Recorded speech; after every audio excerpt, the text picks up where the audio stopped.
to feel the power. That's Colin, Crandall, myself, Adam Roorda here with MMA Power Hour. Colin's actually the host. I am the co-host that just jumps in and produces, and I really don't do anything besides show my ugly face. A valuable contribution, nonetheless. I like to throw in some color every now and then, but absolutely. Everybody, this show is brought to you by none other than Lytle Token. Head on over to lythtoken.io. It's LITH token.io. Cryptocurrency of choice for everybody in sustainability and ethics, and we're building some amazing physical NFT technology, one-of-a-kind technology that makes it a true physical NFT. It's the only kind out there that does that. A lot of people are talking about fidgetals or fidgetal NFTs, and ours is the only true one out there. We actually own patent or have patent pending on the IP, which is really, really cool. But I am the blockchain architect, and our show is also brought to you guys by none other than Cross-Trained MMA Fighter. Go to crosstrainedmmafighter.com to check out the gear that they have there, but hit up Colin. He's the main man. He bought it a few years ago. Actually, he did it right before one of the shows, and yeah, you can always get gear straight from him. Some of the best apparel, actually. It fits really well. It's a cool way to say that you're a fan or a fighter or just trainer. In training, I should say, or just train. Who trains? Yeah. Absolutely appreciate that so much, Dr. Adam Roorda. Yeah, you guys, we've got 10 left. I don't know if we're going to do another run. Definitely, most likely not in the summer, and possibly not in the fall, because I got a lot of other stuff going. But if you want to get one of the last 10, we're doing a little blowout. I put information up on Facebook, but hit me up inside the United States. We reduced our price $5 off the website. Actually, $6.95 off the website. Was $24.95 plus shipping, and we're down now at $18 plus shipping. Wow. Yeah. Nice. So, and then with all the different color ink on there and the top quality shirt, that's not much profit at all off of what I paid. But I'm still willing to do it because I want to put some cross-trained MMA fight gear on you. We only got like a larger 2 left, several mediums, and maybe a couple small. So hit me up, and love to get you suited up in the great gear. Awesome. Well, we have another awesome episode here coming up. Colin, who are our guests today? Excellent guests. 3 of them affiliated either now with the UFC or in the past. The first guest is going to be Mr. Joe Solecki, coming off his great victory this last Saturday in the UFC. I think he's now 5-1 in the UFC, 5-1 or 4-1 in the UFC, with the one loss being a split decision. And so I would think he's about ready to crack the top 20 if he hasn't already. He's 4-1, and then Dana White Contender Series also. Yeah. So I think he's just getting close to cracking the top 20 if he hasn't already with that victory. Really good fighter out of the East Coast. And then we also have from the UFC, our third guest is going to be Vanessa Demopoulos. She's 1-1 in the UFC, but her last fight was a big win, and it was super awesome. I was there live in person. She's super excited. She's got a great backstory, and she'll be here. And then associated with UFC from 2003 to 2011, our second guest is Chris Lights Out Lytle, winner of 6 Fight of the Night awards. The dude was always in exciting fights. He knew his grappling, he knew his striking, and he is now the color commentator for the lead color commentator for Bare Knuckles Fighting Championship. He fought in that organization twice, winning both of them, and he's super knowledgeable about all combat sports. He's trained people such as Matt Mitrione and others, and he's got his own whiskey brand now, and so he's a busy man. So he'll be here with us as well. So yeah, I'm super stoked for all these, and Chris Lytle's one of our most prized guests. Last week, actually, I think he's the only one that comes close to Rafian. I think so. We started having Rafian, I think maybe late 18, early 19, and we started having Chris on in 2017. So I think Chris may have more visits overall, but I think maybe in the last 3 years it might be Rafian. It's possible, but we've also had Chris Brown a lot. I know you like him a lot, and we've had Lucas Brennan a few times. We have a lot of multiple guests, and we're super grateful for them as well. It doesn't matter whether you come on once or several times. In fact, the more times you come on, the more we even really appreciate you. So, we're so happy to have Chris. Absolutely. And Colin, I mean, we have some great fights coming up this week, but man, is it crazy now with Road to UFC? Are you watching that at all? I haven't. I've heard a lot about it, but I have not had a chance. Fill me in on what the deal is with that. Oh, I mean, it's just pretty much like Dana White Contender Series, but it's more of a reality show right now that's geared towards just the process of earning your right. Nice. So yeah, I mean, listen, UFC is good at shoulder programming. They're amazing at it. So. Absolutely. Well, I'd like to talk to them because one of my shoulders is all screwed up. So maybe they could program my shoulder to kind of work better. But I don't know if they do that kind of shoulder programming, do they? What are you doing with your earpiece there? I am having a little problem. It seems like it's wanting to kind of come out. And I think I got it back in. Hey, I did. I mean, it's funky. I've got to change some things over there, so I'm going to put you on the screen. Go ahead and start talking. You got it. That for you. I appreciate you, Dr. Adam Roorda. So, ladies and gentlemen, I am going to talk for a couple of minutes here as Dr. Adam Roorda helps me out with the technical stuff, and say that we are so glad to have you here. I'm glad to be here. I'm making it a point to get healthier in 2022. The gym being closed here in California for a year and a half really threw me. I know a lot of people would say just get some dumbbells, buy some dumbbells or whatever. I did have dumbbells. I do have dumbbells, but the older you get, the harder it is to do wacky shit with dumbbells. And even if it's not wacky, the harder it is to do a lot of different exercises with dumbbells if you're not used to it and if you're well over 40. So I wasn't able to do that, and so I was just kind of being bummed for like a year and a half driving by my gym, like those stupid ads for someone in the going to whatever it is, Macy's, going open or whatever. I feel like that idiot. I'm sitting there every day going open, but nevertheless, I'm making some progress. We're finally about 5 pounds down, I think, and I got like 5 more to go to look good, and I've got 10 more to go if I want to, I think, be like even better than a couple years ago, and that's my goal. So looking forward to really making that happen. Get healthy. It's really important. The more you're in the habit of staying healthy and fit, the better. As you get older, if it's a habit stays a habit. And and I know Dr. Adam Roorda knows, because he's creating some good new habits and breaking some old bad habits. But it's, the more you can not get into a bad habit, the better, because, like I said, habits will stick with you. People that brush their teeth twice a day, or even 3 times at 25, are still doing it at 45, and the workouts especially, and eating clean, and, that's, so do that for you. And I know the younger you are, the less important it really seems to obsess with it, but never hurts. The sooner you can get a good habit started, the better your life will be. 100%. So, Colin, we've already got somebody jumping in here with some comments. Everybody, you're welcome to comment, ask questions. Ibsen Arroyo is saying you should do a Dan Severn interview. We actually have. Yeah, we did. We interviewed my fellow Michigan brother, Dan the Beast Severn, in 2017. It was, I think, in our first 10 episodes, maybe even in our first 5 episodes. And I know some people that are friends with Dan, and I will reach out. It's been a while. Why not, Adam? It's been 5 years. Yeah, let's do it. That's a good idea. Absolutely. Dan is great. I like Dan a lot. Huge respect for him. Ibzan is from Atlantic City. Hopefully I said that right. We love everybody over there in Atlantic City and Las Vegas. Place. Yeah, absolutely. Those are my 2 favorite cities for some reason. Absolutely. Gambling meccas.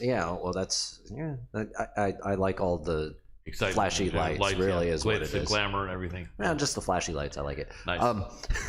I get sidetracked. I'm like, shiny thing. Ugh. I know. I can relate. Such a great view of the Strip in Vegas, man. You'd love to have a place. Yeah, all those homeless people and yeah, I wasn't thinking of that, but I hear you.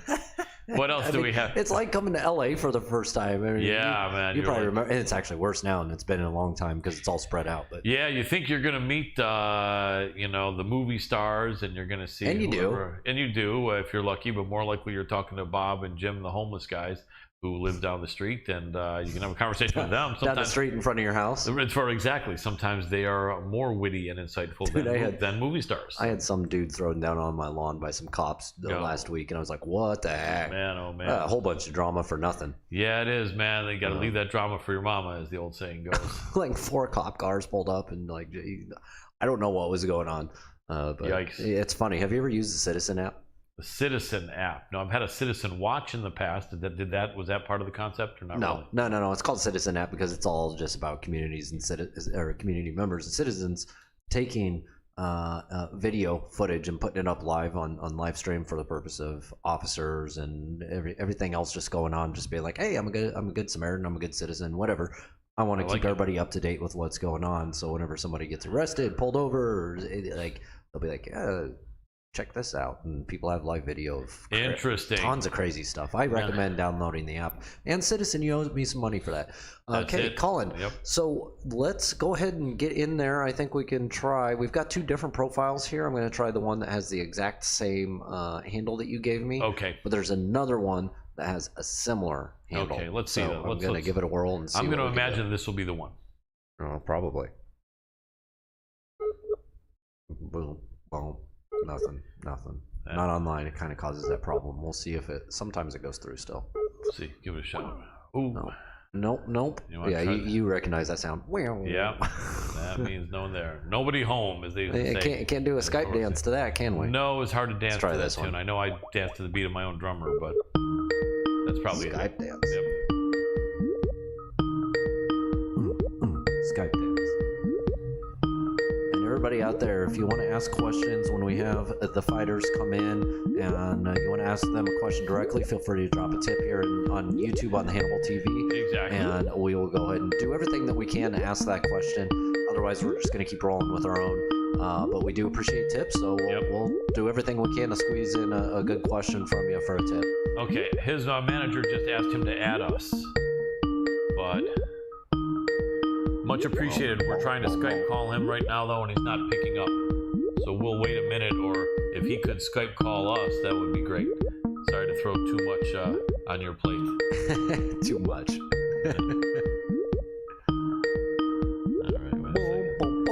All right, wait a second here. All right. Oh, it looks like he's online now. Oh, let's see. Okay, so I didn't even send this yet. I did not even send that yet. Let's see. There he is. He accepted. Let's give him a call back. Let's do it.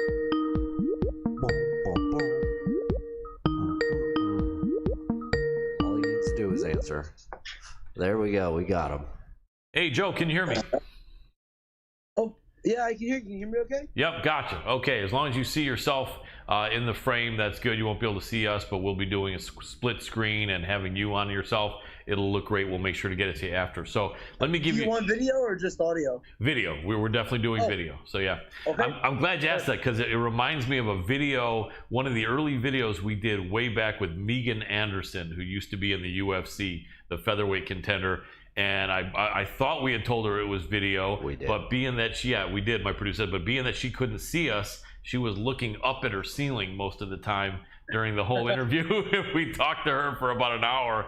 And on top of that, she didn't do her hair. She was in pajamas. And the next week I saw her on Aerial looking all glamorous. And I'm like, thanks, Megan. And I'm like, but hey, I guess she didn't know it. It is what it is. But you look great as one could accept. And, as one would expect. And being that you're not a hot chick, I guess it doesn't matter anyway, does it?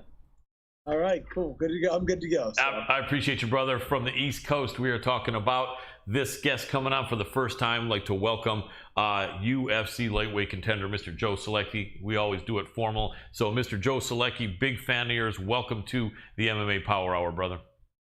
Yeah, man. Thanks for having me on. Happy to be talking with you.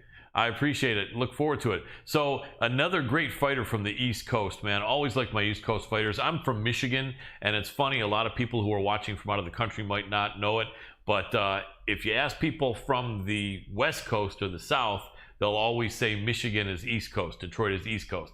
But if you ask people from the East Coast, they'll say, no, that's Midwest. What are you talking about? Michigan's not East Coast, right? But I think that if you look on the map of the Midwest states, we're the one that's getting the closest to coming to the East Coast, and I think we've got a lot of that East Coast mentality. I like to tell people, go visit Michigan. I live in California now, so I'm not there, but go visit Michigan because you got a blend of people that have that East Coast, keeping it real type of feeling, and people that respect you if you respect them, people that tell you how they really feel, and just like really good salt of the earth people. And then you also have the combination of the Midwest people being really nice. They say Michigan people are some of the nicest people in the country, and that's the way we were always taught. You know, you never know when your new neighbor could turn out to be the best friend you have.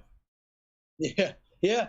That's how, the South is kind of like that where I'm at now, North Carolina. You know, I'm from the Northeast, outside of Philly, and we have that hustle and that grind and that blue-collar output. But the South is like that, too. We have all those same East Coast, core values, but it's a little slower pace and, a lot more homey down here. Everybody's very welcoming. So it's kind of sounds similar to what you're describing. Absolutely. Sorry I labeled you New Jersey instead of Philly, so close to each other, right? No, I'm from New Jersey, right over the bridge in South Jersey, yeah.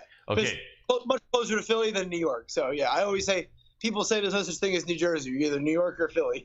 I love it. A lot of good people there, a lot of great training. And speaking about training, I looked on 2 reference sites, and they mentioned Gym-O.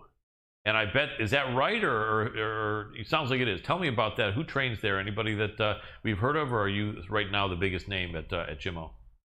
Yeah, so right now I live in Wilmington, North Carolina. So that's where my home base is at Salty Dog Brazilian Jiu-Jitsu with John Salter. And together we actually, when I first moved here in 2018, we were at a fight upstate South Carolina, and we saw a guy holding pads for another guy. A coach for a fighter on the card in a small local show. And we both looked at each other and were like, who is that? That guy knows what he's doing as a coach. And I had actually heard the name, and it was a man by the name of Jeff Jimmo. And he's somewhat in the Carolinas, like, we'll say almost like a legend, or like kind of mythical, because you really don't see him around a lot, but you hear all the good guys that have come out of this area, a lot of them have trained with him. And so I recognized the name right away, and watching him conduct like a warm-up and a walkthrough in the back of like game planning and all that, I was like, man, this guy knows his stuff. So we were talking to him that night a little bit, and we talked about, potentially wanting to do some cross training and things like that. And that was almost, that was almost 5 years ago now. So right after that, we actually had to evacuate Wilmington for a hurricane. Oh, wow. And it just so happened that Charlotte is the biggest city close by. So we ended up training there kind of by chance. And it was awesome because I had his contact info. And my other coach, John Salter, was getting ready to leave for a fight the following week, so he needed to stay training. And he went in the one night. I was staying at the hotel we evacuated to. He texted me, was like, man, that's one of the best practices I've ever been to. I went the next day. I concurred. And then ever since then, we've used Jeff as our head MMA coach. So it's about 3.5 hours from where we live.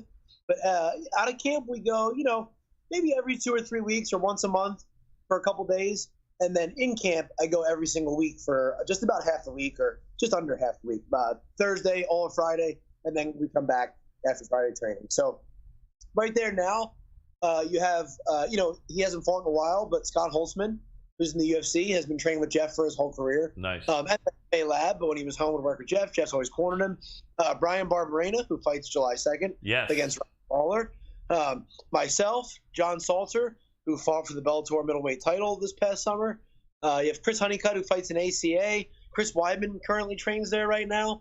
And then a bunch of guys on the regional scene who I really believe you'll be seeing, come up here soon. But he's had other guys in the UFC and Bellator as well in the past who now have gone on retirement. Ricky Rainey. There's a couple other guys there that have fought on a lot of bigger shows as well. Justine Kish, who was in the UFC, and now she fights for Bellator. I think she moved to Vegas whenever she hurt her knee to rehab, but she used to train full-time at Jeff's as well. So, yeah, he's just one of those guys. So his name is Jimmo, Jimmo. That's his last name. So the Gym-O is kind of a play on words there. I love that. Great camp, and that's where we go for all of our MMA training. And when we're not there, Jeff runs most of my camp, almost like gives me the plan for the week while I'm back home training at Salty Dog, and I train another gym in Myrtle Beach, which is 90 minutes away from here. Called Fitness Edge MMA, and he kind of oversees all of that, and we're constantly going back and forth and what I need to do, and he pulls all the strings. He's a great head coach. Sounds good. The last name Jimmo, I remember the late Canadian UFC fighter Ryan Jimmo. Any relation to Jeff? No. Yes, a lot of people have said that, and I forgot about that. He had like the fastest knockout for a long time. No, he was a great fighter though, but no relation, but yeah. Same spelling. Yeah, I remember he used to do the robot dance amazingly. after Yeah, he would win, right. right? And he was a champion over at their MFC in Canada. I remember what a tragedy how he died. He got into some sort of altercation with a guy out in the street over something, and the scumbag just ran him over and killed him. Yeah.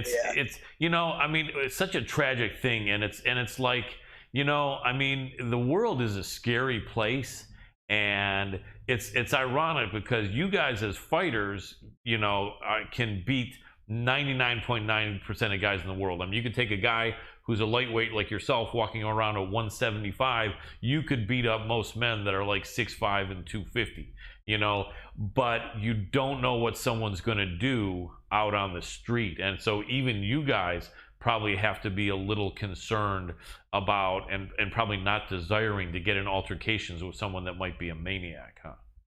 Absolutely. And the thing is I trained at jiu-jitsu under a team in the Northeast, and the head of that team is a guy by the name of Phil Migleris, and he's really big in self-defense. Studied at the Gracie Academy in the very early days when, like, Ilya Gracie was teaching there. And the one thing I always remember him saying on that kind of stuff was, a street fight never ends, so for years you have to look over your shoulder. But for me, there's very, very few reasons I've never been in a real fight in my life, that I wasn't paid for, unless it was an amateur fight. But I can't imagine a scenario other than, my family being threatened life or death situation where it would be worth it, especially in today's world. Like you said, it's a crazy place. So, people have to be careful, and especially when it's your career, they'll throw the book at you. God forbid you hurt somebody terribly or something like that. So that's what I always tell these young guys coming through, like, it is not worth it. Even if you're working, other young fighters work security at bars and stuff. It's like a very common side job. You tell them, like, the least amount you need to do to, get somebody out of there that's acting up, and do it as politely as you can, because you never know what they're thinking and what they're planning to retaliate with. Exactly, and I like to put it out there. I've never had any respect for people that are violent criminals out on the street, and I think that a lot of people, and sometimes our movie industry, tends to glamorize violence on the street. And I like to put it out there. I'm not challenging anyone. I'm not trying to insult anyone, but I like to put it out there that the guys that are committing violence on people in the street with weapons, or surprise attacking someone, these aren't like the guys like Joe here in the UFC who train their ass off, who are elite athletes, who go through the pain, who are real fighters. To me, these other guys are cowards. So they're not going to try to test you, giving you a fair chance in a fight, whether it's a UFC fighter or anyone. These guys out in the street, hitting someone, running over someone with your car, what does that prove? How tough you are. It's unfortunate, but just people know that don't get in confrontations out in the streets, because if you think that it's a chance for you to show that you've trained and that you're tough, it doesn't matter when you're dealing with someone that's pretty much a cowardly scumbag and you don't know what they're going to do. I'm sure you'd probably agree with that, right, Joe? Oh, 100%. Yeah. Yeah. So, go ahead. No, especially if this is your career path. You just got to, this is what you do for a living, not in any other capacity. Absolutely. So getting on to the UFC, man, you've had a really good run in the UFC. You're 4-1, and the one loss was a split decision in the fight with Jared Gordon. So let me ask you this, because you seem to be open to talking about stuff, and an East Coaster, you understand when someone's being a straight shooter. So I'm not trying to be controversial here, but what's your thought about people who feel that of the last two fights, you won the one before the last, but maybe not this last one? What's your feeling? Do you feel that there's any possibility that could be right? Do you feel that you won them both clearly? Do you think that both of them could be a draw? What's your thought about both your last two fights? I mean, with the subjectivity of judging, anything could be anything, I guess. Yeah. But I definitely don't feel like the last one before this past weekend against Jared Gordon was any kind of robbery or anything like that. I think you probably could have flipped a coin. Yep. But I definitely didn't watch that back. Obviously, you always wish it goes to you with, pay and all of those things and career implications. But no, I think that was a super close fight. I would say on this past Saturday, I would say, worst case scenario possible, anybody that knows anything about the sport, so the comment you lost wouldn't make any sense because worst case scenario, I think maybe a draw, Yep. and that would be in two different ways. So if you say, I guess the only way it wouldn't would be if round 2 isn't a 10-8 without the point deduction, or there's no point deduction and you say it's just 10-9, 10-9 him first round, 10-9 me second round, and then you go to the third round, which I haven't watched it enough in detail to really comment on that. I watched more of the X's and O's of myself in the third round to see like what I could have done better. But I have had some people go back and watch it without the emotion. They're like, oh, I definitely could see how you got that. But the ultimate thing I would say is I really, it's not their problem. It's not my problem. You know what I mean? I think I fought an awesome fight on Saturday, which I was really proud about. And I was glad I got the decision. The one thing I would say about that second round, aside from scoring, is it was 4.5 minutes of back control. So you go, okay, it's probably a 10-8 round. But if it's not, and I've never said this in any situation before, because everybody I've had their back has at some point grabbed my glove, Right. And that's pretty natural in the sport. A lot of times they're trying to grab hands, or, they sneak one good one in. And I do understand that because they're in survival mode. And I've never gone back and said I would have finished them if they didn't do that. I'm going to stand my ground and say, so to my understanding, the point takeaway was not for the toes in the fence. He was warning him for that too, but he came in twice and told him about the glove, which has a much bigger outcome on the fight. Yeah. So a couple times, it's hard to see. I didn't turn, but I was showing him, and I said my glove, and then the second time I actually looked over and said it, and that's when he came in and took a point. But I do believe I would have finished him with that because I had the arm under the neck 3 times. So I really don't even think we're having that conversation without that foul. I don't think the toes in the cage is a big deal. If you're breaking rules and and you're warned multiple times, then yeah, we got to take a point, I guess. But I do believe, and I've never said anything like that before. Woulda, coulda, shoulda. But I know my choke, and I know where he was at struggling wise. I could feel the breathing and the noise making and all that. And I really do think he was pretty cooked in that spot. So I do think I would have got a finish if that didn't play a factor. That's why I really have no convictions about the scoring or any of that nonsense. I'm like, as long as I got my win bonus, I really didn't care because I'm like, in my mind, that was over in the second. Absolutely. So you were confident when you were waiting for the judge's verdict that it was going to go your way. I'm never confident. Right. In the Miller fight, where it was clearly 2-1 me in the Miller fight, and even in the first, it could have went my way. I still look back in my corner and was like, huh? Because it's all a blur when you're out there. It's so hard to tell. But I kind of applied logic after the fight. I'm never confident, and with the incompetence of judging in MMA, it's possible to say. But I do feel like they got this one right. But I'm biased. It's involving me, so I really can't give you an unbiased answer, I guess. Well stated, though. That was a well stated answer, and I definitely appreciate it. It's interesting. I was talking to my producer. My producer, Dr. Adam Roorda, is a big MMA enthusiast like myself. We're both lifelong martial artists. He wrestled in junior high school in Iowa with a bunch of killers, and I think a little bit in high school. And was a black belt in Taekwondo. And I didn't wrestle, but I trained Brazilian Jiu-Jitsu, Muay Thai, Kempo, Karate, Hapkido. So we're both longtime real combat sports guys. And I was telling him that it seems to me like the judging is not getting much better over the years, but maybe it's not getting worse. He responded by saying he feels like it's kind of getting better. I'd be curious to hear your thought from the 3 choices. Getting worse, not getting much better at all, pretty much the same as it was 10, 20 years ago, or getting a little bit better or a lot better? I know the criteria changes all the time, and the criteria seems to be getting more detailed, which is great. Yeah. I think the assumption was going to be that with time, we'd see more active fighters becoming retired fighters and then getting into those departments. And the only ones I really see those fighters getting into is reffing, not really judging. So it is hard to say, but I just think as long as there's 3 judges like that, there's always going to be, go to any workplace in any field, there's incompetence in some area. There's a hole in every place you go. And I think it's just unfortunately that in MMA, it's always going to show itself.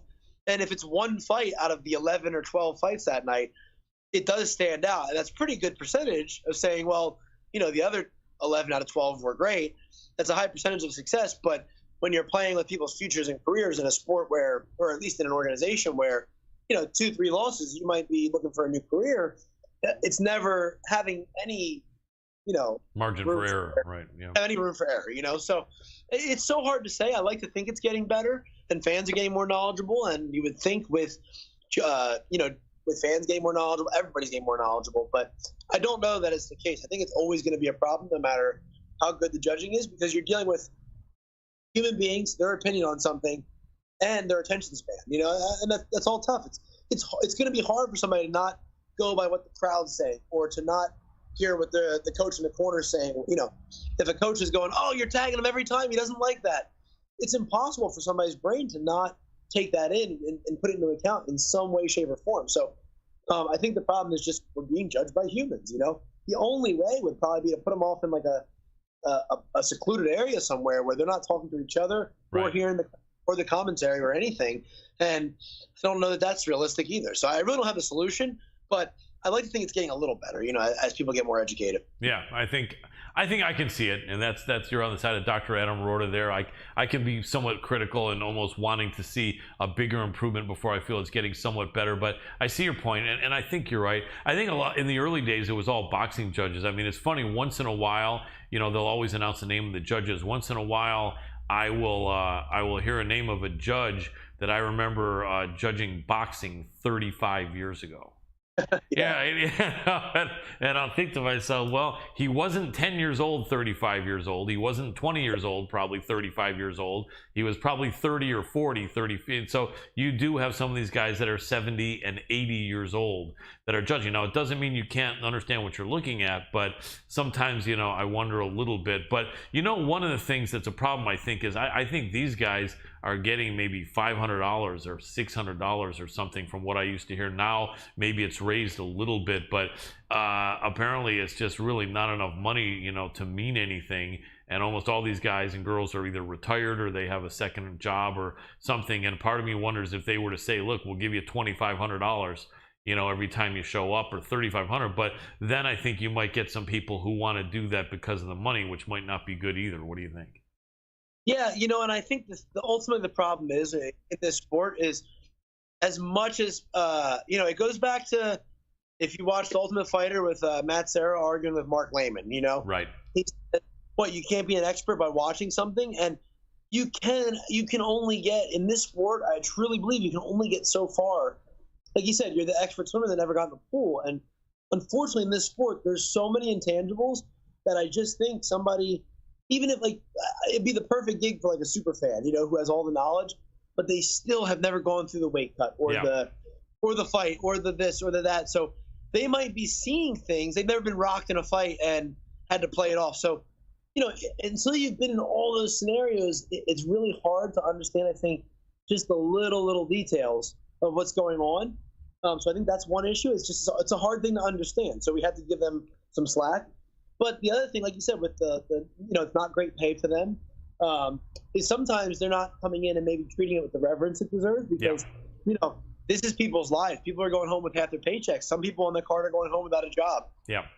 And, or without their health, So we do have to treat it with that supreme reverence, the same way the coaches and the athletes that are involved are treating it with. So maybe that is the solution, is upping the incentive for them to, want to do a good job and pay attention. It's a long day. It's 4 hours of watching fights. Even if you like fights, it's a lot. When I get tickets to a fight, I don't really show up to the prelims, and I love fighting, So I understand kind of both sides of the argument and the coin, and I don't know if there's a quick fix, but I do think it's getting better with time, like you said. Yeah, absolutely. And I would love to see ex-fighters in there and ex-UFC fighters. I think it'd be amazing. I mean, I think that they're not going to do it for $500 or probably even $1,000, but if you could make it $2,000 or $3,000 or $5,000, I mean, it'd be great. We could see, some of the commentators, or who knows, some of the guys that were, really successful 5 and 10 years ago, and say the referee is so-and-so, and people go, oh man, that dude won the fight of the night 3 times in 2016 and 2017. I think that'd be amazing. I'd love to see that, but I think they're not going to do it for nothing.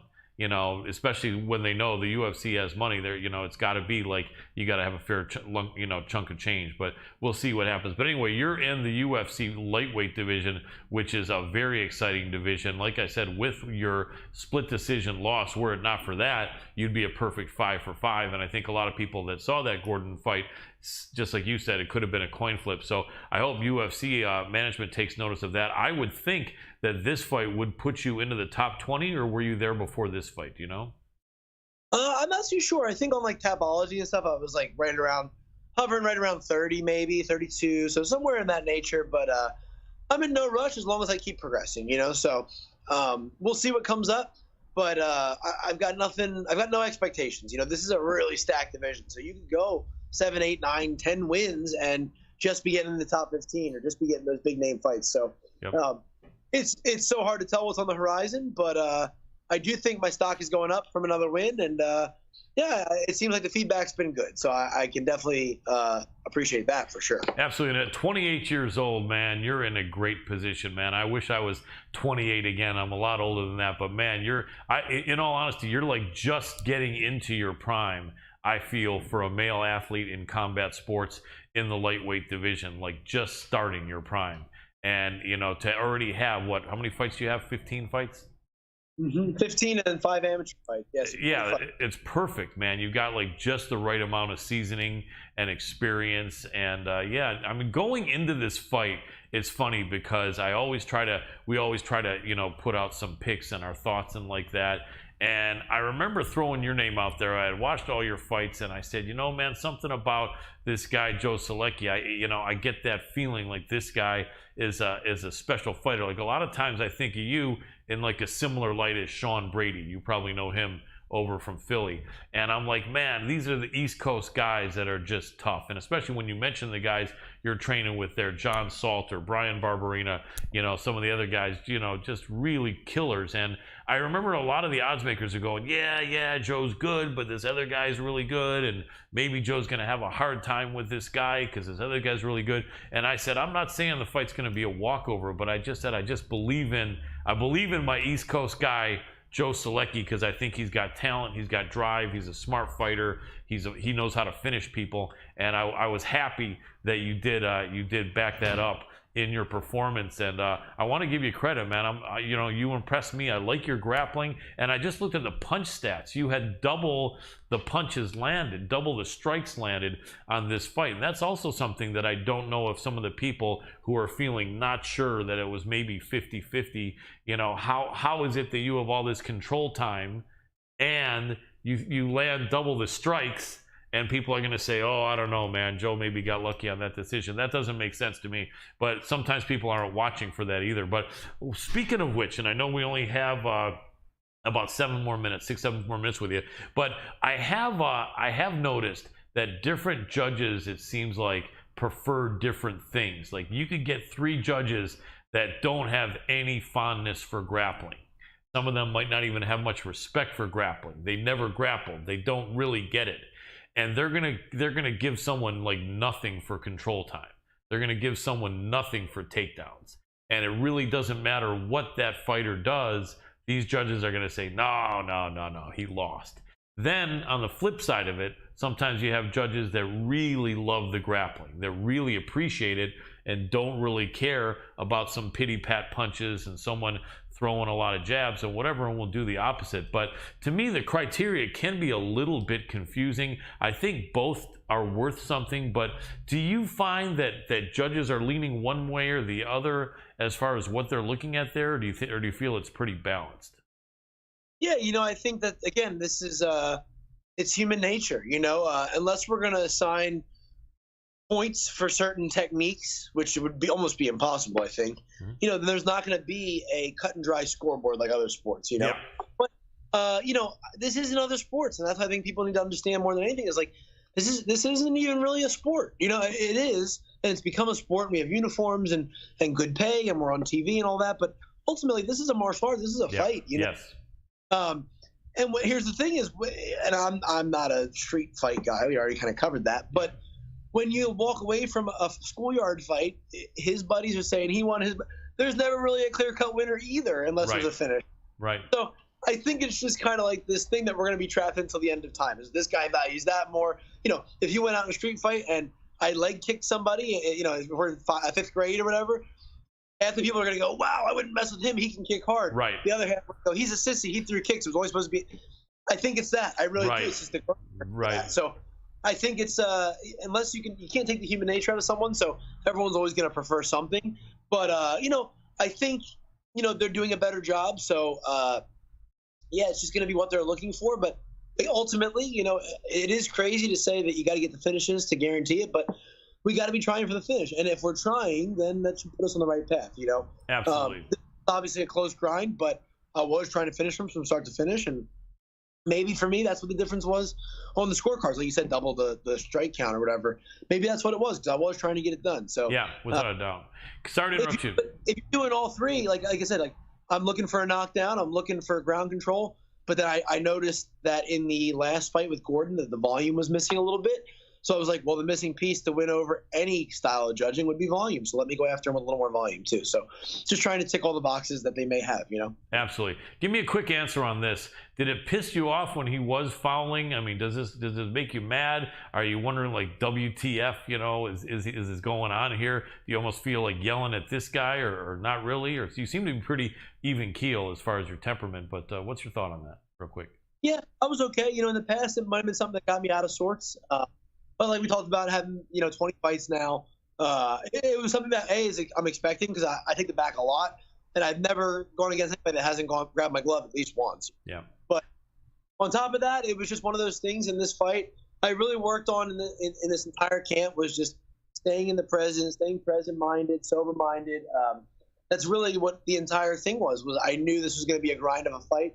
I wasn't necessarily preparing for cheating and fouls, but that also fell under that umbrella. Was I need to take this fight frame by frame, and in all my prayers leading up to the fight and quiet time, it was all just praying for the ability to stay in the moment and to not worry about things beyond my control.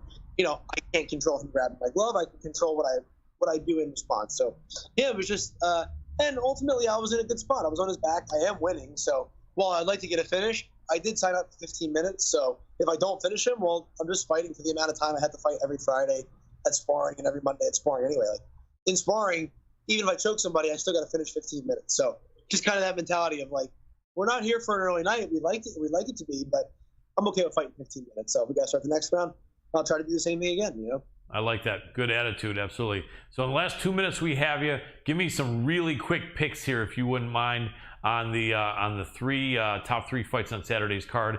Let's start with the co-main, the rematch, Joanna Jędrzejczyk, Weili Zhang. Before you answer, I was in attendance in press row, cage side for that fight.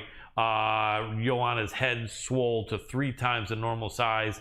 One of the toughest women on the face of the earth, and fighters, just tough.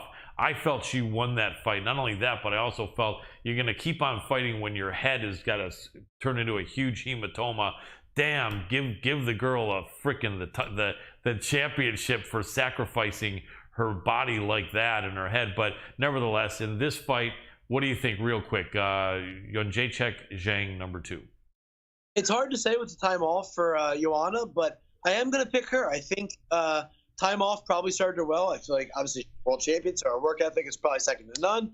She's probably been developing whatever she saw could be worked on in that fight. And I do think Zhang Weili is a little bit of a bully of a fighter. Yeah. She does well receiving too, but I do think coming off a couple tough fights that she may decline just a little bit, whereas I don't see Joanna getting discouraged from a loss like that. So with those X factors, I would pick Joanna. I'm not confident in that pick because they're both so tough, but I do think there's a good chance Joanna can come out and really pull off a great performance here. I agree. And she's a slight dog now, anywhere from -135, -145.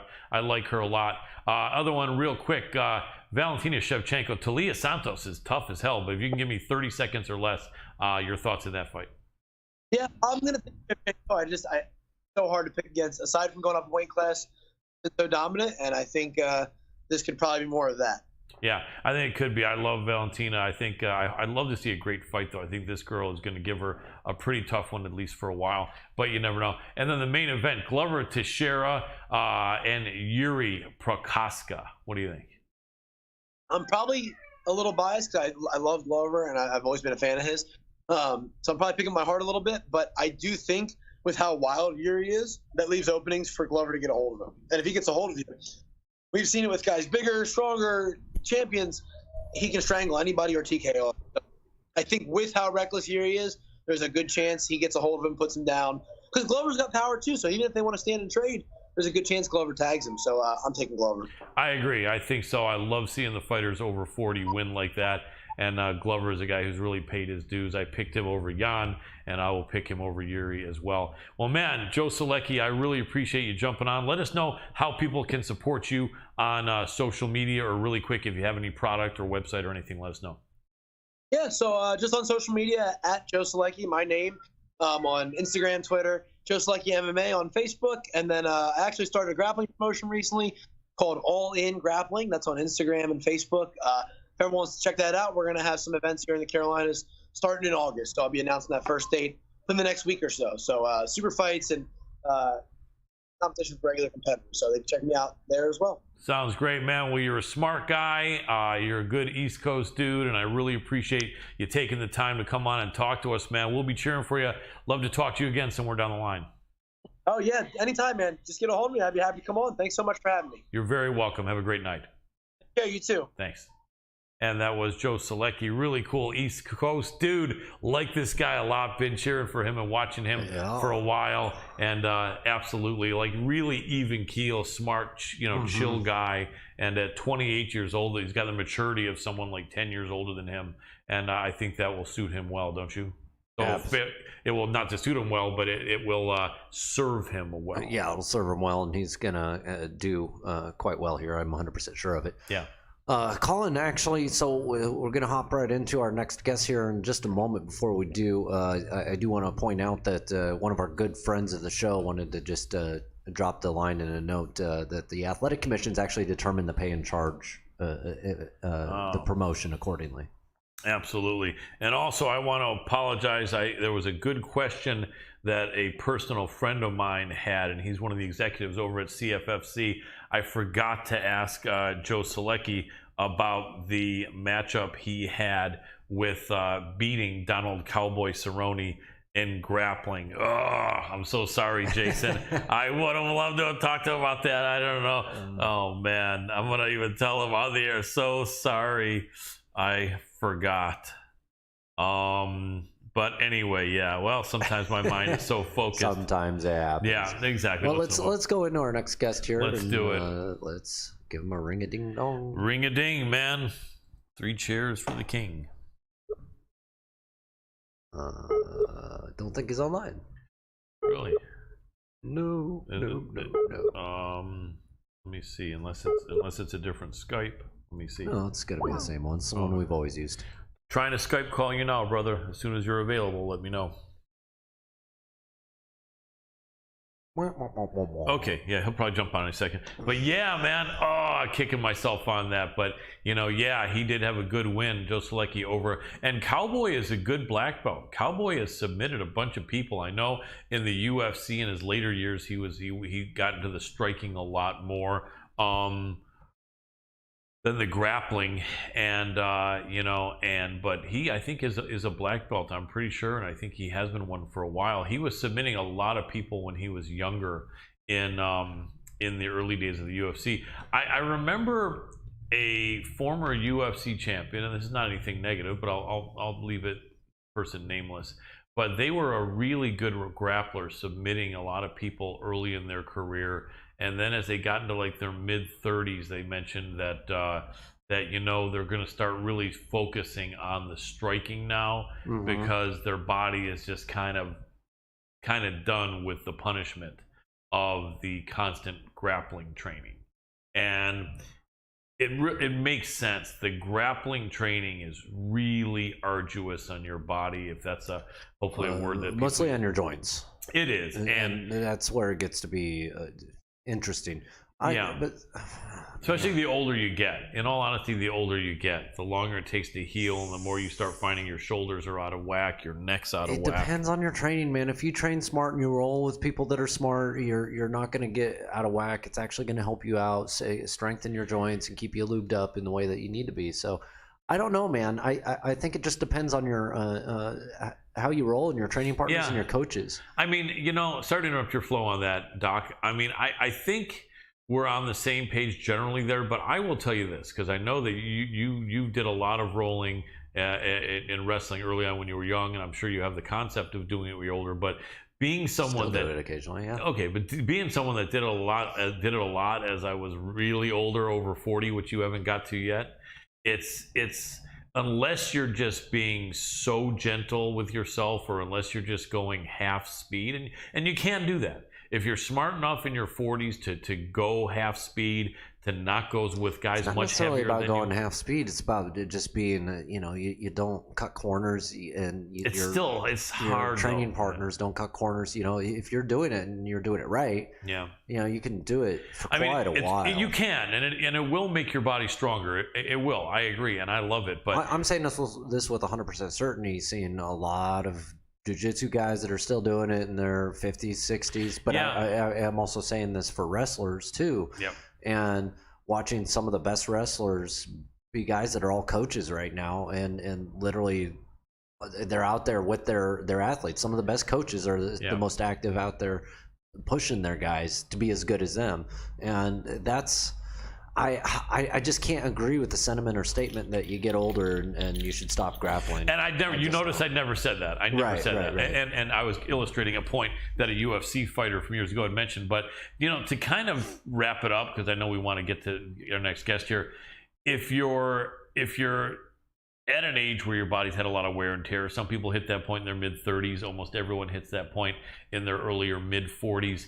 But if you're at that point where you've had a lot of wear and tear, and you've had and gone through a lot of injuries, and you're in your late 30s, 40s, even 50s, and you're gonna train with guys in their 20s who are 40 pounds heavier than you or 80 pounds heavier than you, and you're not gonna ask them to keep it half speed, it's gonna be a lot of punishment on your body, and you just can't do that long. However, I mean, if you're ignoring diet and you're ignoring doing it right and well, of course, and that's the thing. You've got to pay attention to absolutely every aspect, and that goes for everybody, whether you're pro or not. Yeah, I think pros tend to. I mean, the one thing that they do have to face is when you grappled if you're out there doing professional grappling still post 40, you're more likely to get injured 100% when that happens. And if you get injured, that's where it kind of starts getting screwy. Right, the downhill slide. Yeah, and I see your point, because you're right. If you are like an amazingly lucky person and just a physical specimen with just amazing genetics, and you're 45 and you've never had much of an injury at all, and you've been grappling for years, God bless you. You're one of those guys that probably can keep going till your mid-50s or 60s. I mean, but if you're these machines out there. That's what I call them. Yeah. They guys exist. like that. The guys like that exist. They put themselves there, though, Colin. They train and they from keep the hard. the way they do it is it's a technique and it's a lifestyle. Yeah, it is. It really is. It's about training smart, eating smart, working out smart. They don't push themselves to failure all the time anymore. They did enough when they were younger. Right. They're not usually probably training with guys a lot heavier than them. No. And they're not inviting guys in their mid-20s to go balls to the wall, batshit crazy, train with them. No. Yeah. And there's a reality when it comes to working out with age.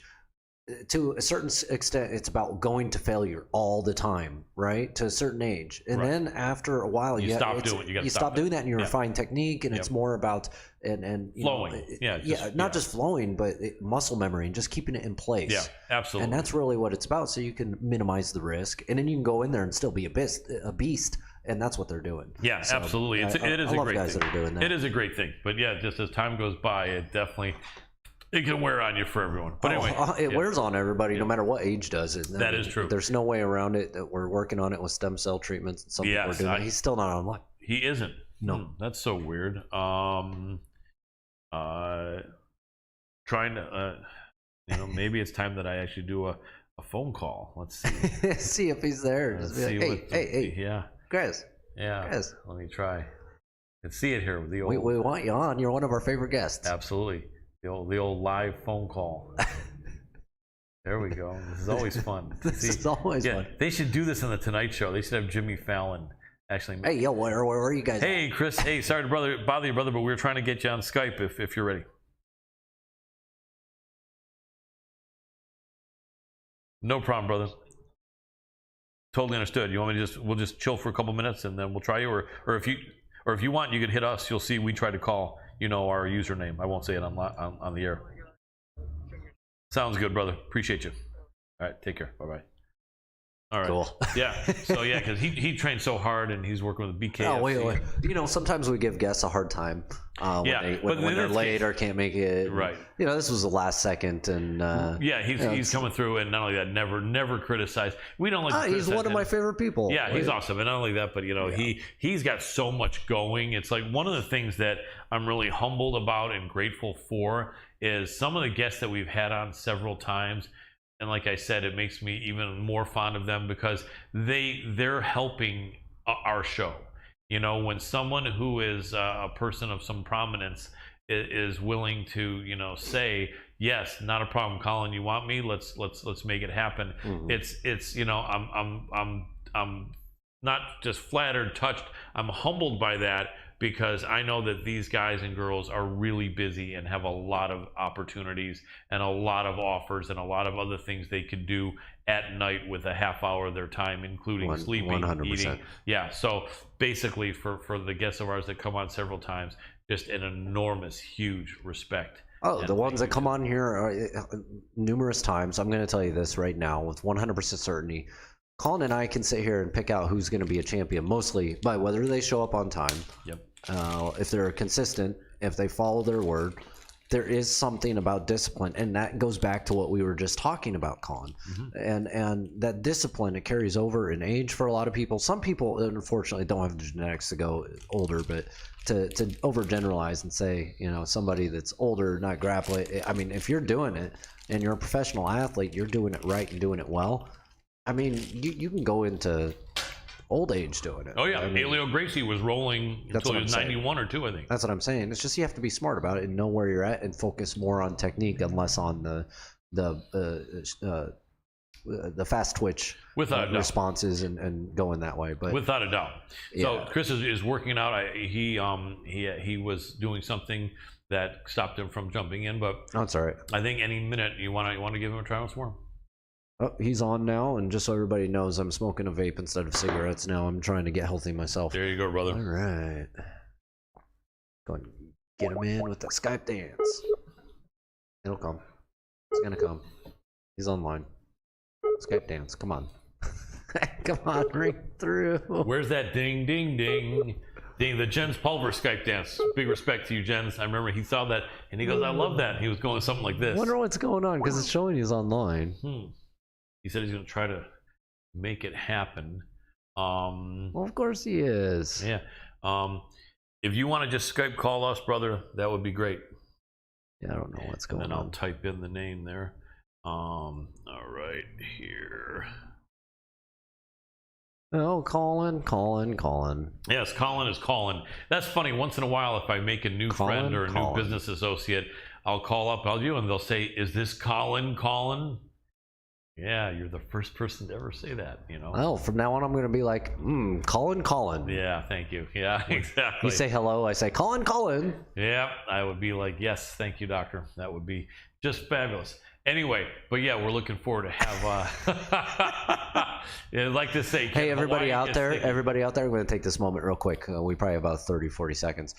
Go ahead and hit up the Hannibal TV or Great North Wrestling on YouTube if you're over on Facebook right now. If you're on Great North Wrestling / the Hannibal TV, make sure to head on over to the MMA Power Hour. Our website is currently down, but you can hit up our social media and definitely hit up our group, MMA Power Hour, because we're starting to get things going there. You can post some of your own. I'm glad you just said that. Yes, continue. Post some of your own news there. We really love that community. Get involved, and if anybody wants any insights into becoming credentialed media members, Colin and I can help you out with that. We love helping people out. It's about community first and foremost. Absolutely, community is the most important. And likes, comments, shares. Yeah, without a doubt. Please. Without a doubt, we look forward to working with people and helping people and just being a big part of this great MMA media community. All right, so hopefully I'll try him again. Want to try him again? I bet you this time we get him. Third time is a charm. Well, it doesn't seem to want to go through, so I don't know what's going on. And it may be my Skype, because you know it's done that a few times. It's been a while since it started glitching like that, where I had to... Yeah. Because it's showing he's online, it should work. Let me just open it up, see if it works now. Let me close it down all the way, actually. Oh, he's just saying, can I call him on Skype? But we are. Gotcha. We've been trying, and then it doesn't end up going anywhere. But I can try again right now if you'd like. Yep. Here we go. Nope. Bam. Okay. Wow. He's gonna need to call us, Colin. Yeah, I think for some reason it must be a different Skype that you have, because the one we're calling, it shows that no one's online. It's not a different Skype. It's not different. It's showing he's online, Colin. So it is. It's just it won't allow me to call through for some reason. Okay. All right. And we're trying again, out and it all shows the way. that you're online, but it's let me not do letting this. the call come through. We're gonna try once more though here. I gotta close out all the way. Okay. Let it log back in. There we go. It should work now. Let's try it. Okay. Nope. Not gonna work, is it? No, he's gonna need to call us. Gotcha. For some reason, it's not letting our call go through. So if you could call us On Skype. on Skype, that would work. Boop, boop, boop, boop, boop, boop. Yeah, it's a setting. All right. We had the other one and it worked. Showing right now that he's unavailable when I call him for some reason. It's saying when we call, you're unavailable. Something in your settings, I think. But if you call us, it will go through for sure. Yep. All right. Part of the fun of everything here. And let's see. Putting the address where the... I just sent him a message. He should be able to see that right now and just call us. Okay. Well, ladies and gents, boys and girls, Jerry Lee, it's Our nice seeing producer you Adam here. just sent you a message. So if you can click on that, it should let you call us. Okay, so he's about to say something. Hopefully he's about to call us. It will be good. Yeah, man, it's the Skype is the better quality, that's for sure, and I know you know that, and a lot of people use it, but I think maybe because of this type of thing is the reason why so many people are using Zoom and other things. It's Chris. Not why. Yeah, Chris is telling us it won't call for some reason. That is so weird that that is happening right now. Yeah. That is so weird. And let me try somebody else real quick. Okay. That really shouldn't. Gotcha. All right, we're gonna keep. I'm just gonna randomly try somebody and and see if it rings. Okay. Anyway, guys, sorry for looking down, showing the top of my head here. Although I do have a good haircut that I just got yesterday. Yeah, that's. And I thought we had something there for a second, but anyway, live TV, folks, live, man, oh man, we are live. One of the things that Bruce Buffer likes to say, we are live, and it's time. And it's time. Yep, I know that his brother has it copywritten, the Let's Get Ready to Rumble, Michael Buffer. Does that make sense to you, Adam, that Michael Buffer, because he started saying, let's get ready to rumble before fights, that he was able to then copyright that so that nobody else in a boxing auditorium event can say that without paying him? To me, that seems kind of surprising. But apparently it's true. He arranged it that nobody but him is allowed to say, let's get ready to rumble at a live boxing event. Does that surprise you? Or No, not really. Just trademark it. It's a way to make money and make sure that it gets done. He's the only one that gets hired. But now his brother can't copyright "It's Time" or "We're Live." I don't think those are too general, or are they? I don't know. Interesting He question. might be able to get away with it. Yeah, because if so, then I'm sorry, Bruce, that I've been saying it's time we're alive. I have a feeling Bruce Buffer's not going to worry about that, especially since we're not at an MMA event, live fighting event. Okay, so it's not going to let us call Chris, and he's saying, what is he texted you back something, right? I just asked if I was getting the message, and I said yes, and I tried calling him. Okay. What is he saying here? He said, I see calls from earlier. Well, of course you do. We were trying to call you. Yeah, we're trying to get through, but every time we call, no one picks up. I guess we can try once more here. we'll do that now. We might just have to go, us two. Yeah. Because that's weird. I mean, that's going to keep doing the same thing, Colin. It's going to keep doing the same thing here. Yeah. It's not going to go through. So what? He's got his settings there somewhere funky, and Right. it's not necessarily his fault, but it's just Our producer says something inadvertently in your settings is stopping his Skype might need updated. calls from coming through. It's possible that your Skype might need an update or something. Period. Yep.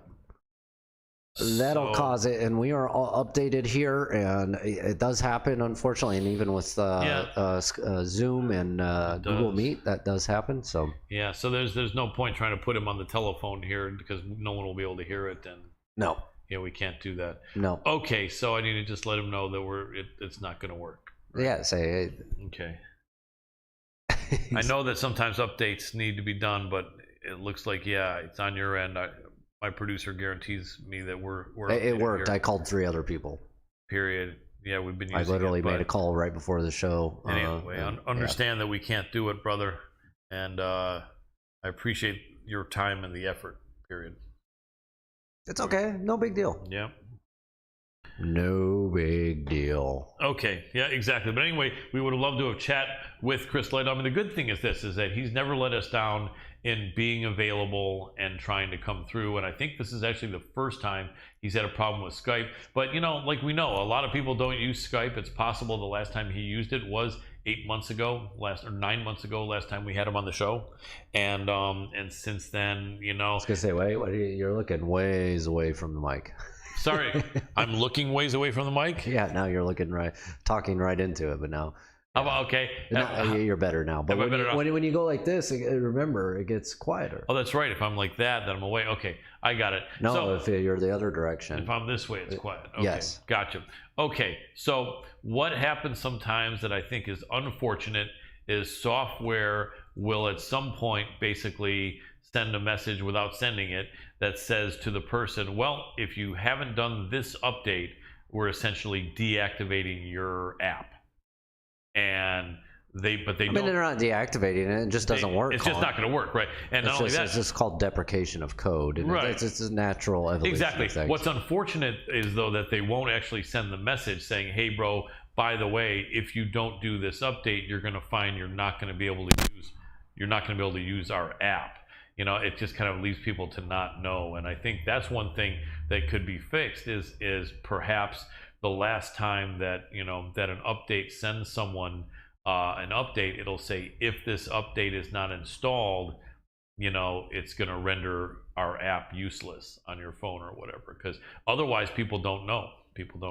But anyway, you just have to keep things updated, unfortunately, in 2022. Yeah, it happens. But anyway, Chris is saying he's sorry it's never happened on his end, and we accept his apology totally. No stress at all. No big deal. Yep. So anyway, Dr. Adam Roorda, tell him we'll do it again soon. We'll actually do it. Yep. Soon. Tell him we'll try again soon. We can get it figured out. Okay. And there's a good fight this weekend for us to talk about anyways. And yes, that's it. Where do you want to start? Actually, there's a couple really good fights. First off, there are. I'm just going to start off with, let's go down here because they're starting right about the Brendan Allen fight really is the one I'm looking up to. So that's an interesting fight. We had Brendan on the show a couple years ago. Mm-hmm. And let's look at his record. He's only 26. They're both 26, these guys. Yep. Although he's got 8 UFC fights. Count them up for me. 1, 2, 3, 4, 5, 6, 7, 8. Yes, and he is 6-2 in the UFC. He's 6-2, right? He lost to Sean Strickland. No shame in that. Strickland is on a killing streak. He lost to Chris Curtis, where he got caught, and then came back with an impressive submission over Sam Alvey, who I think is a jiu-jitsu brown belt and is a good wrestler out of Dan Henderson's team. And so, man, he is looking really good. He's tall. for the division, 6'2" at a middleweight, and he's super young. He's about a 2.5 to 1 favorite here. Let's look at his opponent. Jacob Malkoun is an Aussie. They call him the Mamba. He's 6'1", as shown here on this reference site we're looking at. For some reason, some other reference sites have him as 5'9" or 5'10". I don't think so. I do think he's all of 6 feet or 6'1", and I think that he's not going to be giving away that much height and length to Allen. Let's look at his UFC history. He's got 2-1. 2-1. In his first fight, he was kind of thrown to the wolves. Phil Hawes. That's really getting. That's an understatement for a first fight, really. And it's happening like crazy in the pandemic era, as we call it. Everybody that's getting a shot, it's like, Adam, if they let you in here in your that's why I'm like laughing in your at mid-late this one. 30s, I'm like, right? And they said your first fight's going to be against, let's see, Max Holloway. Right. You know, it's like, oh, thank you. Thank you. I mean, I would love to do it. But. Yeah, you would love it, but your body, your teeth, and your girlfriend wouldn't like probably the result. You know, you never know though. You might have a chance. But anyway, so they threw him to the dogs against Phil Hawes. He got caught 18 seconds in, which at least it might wasn't have a chance. Yeah, they're right, exactly. Which might happen with you and Max Holloway, or with me and anybody. You know, but anyway, at least it wasn't. There's a couple guys in that weight class I could probably see it, but not him. Yeah, I hear you. I'm going home in a body bag. Though. Oh yeah, without a doubt. Especially if you didn't cut weight, you might be going against guys more like Hamzat or Islam Makhachev or something like that. But anyway, so he didn't take a sustained beating. So sometimes it's better to just get caught like that and not sustain beating, because he came back with a good win against Abdul Razak Al Hassan a little bit over a year ago. Solid 3 rounds, both his recent fights, and with the win, unanimous. Came back 10 months later and beat AJ Dobson. So he's on a 2-fight winning streak. I think Malkoun's got a chance here. I do too. Listen, I'm actually not going to pick this one.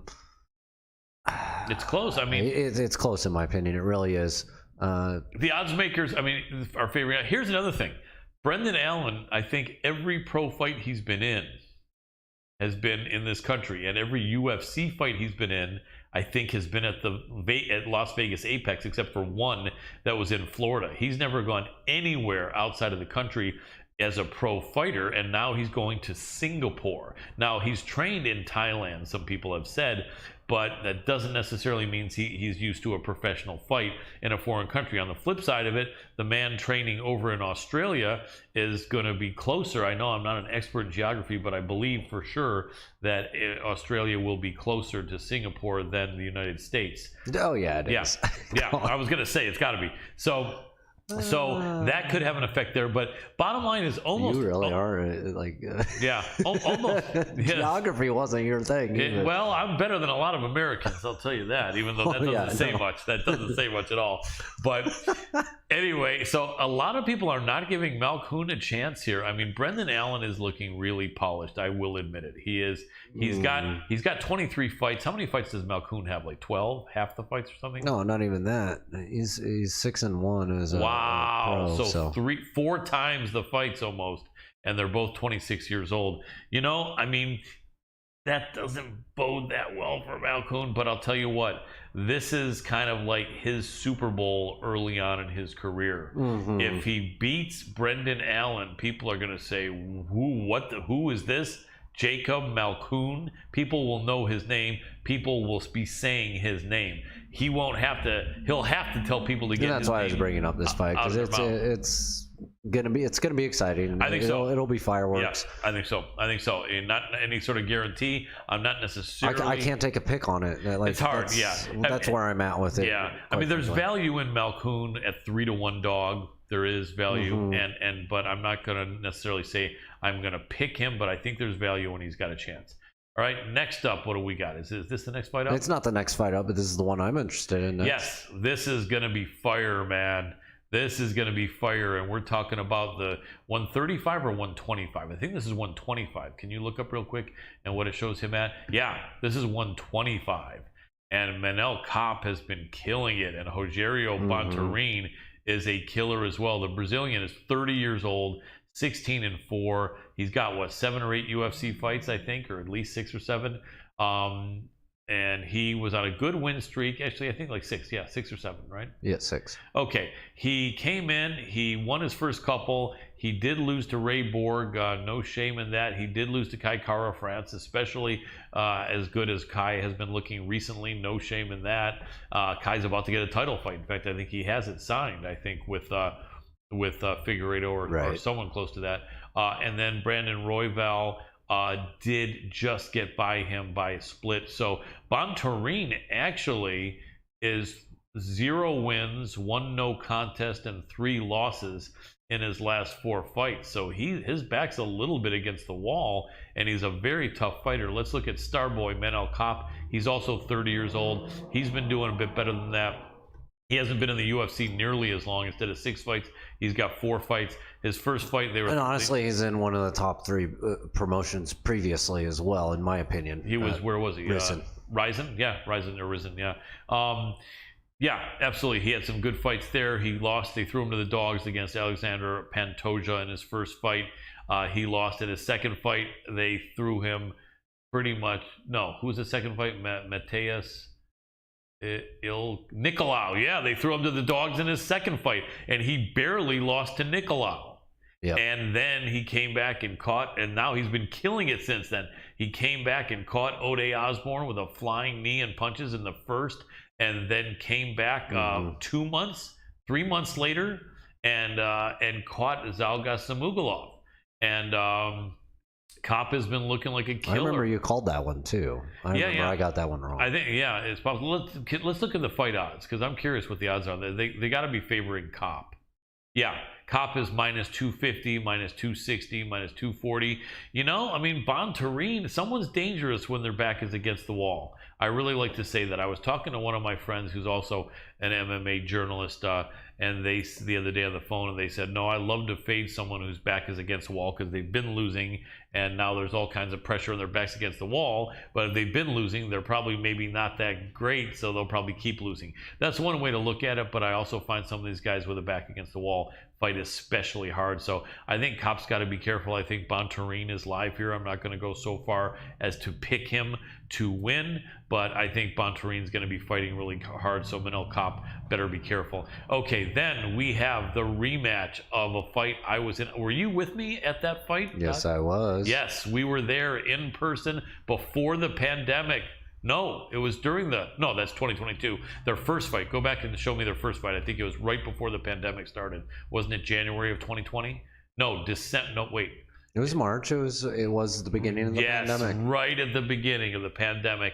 And I felt Joanna won that. Her head, I mean, God bless her. What woman fighter, what man fighter is going to feel okay when your head is swollen to literally 3 times the normal size, or literally at least twice the normal size, and she kept staying in there? What guts does she have? I'll tell you this, and I've said this before, I've been face to face with a lot of male and female fighters when I've interviewed them, and it's no stare down or anything, but when I was standing next to Joanna Jędrzejczyk, and you know, when I'm in shape, I'm about 185, 190 pounds, and she was... I still think this was the best fight. Yeah, I was going to say, just real quick, I was standing next to her, and she was cutting weight, so she was probably close to 115 pounds, maybe 120, and so here I am, a man, I outweighed her by 65 pounds, and the intensity I felt from her, it looked like she was almost looking through me. Like if I got her mad, it was going to be bam,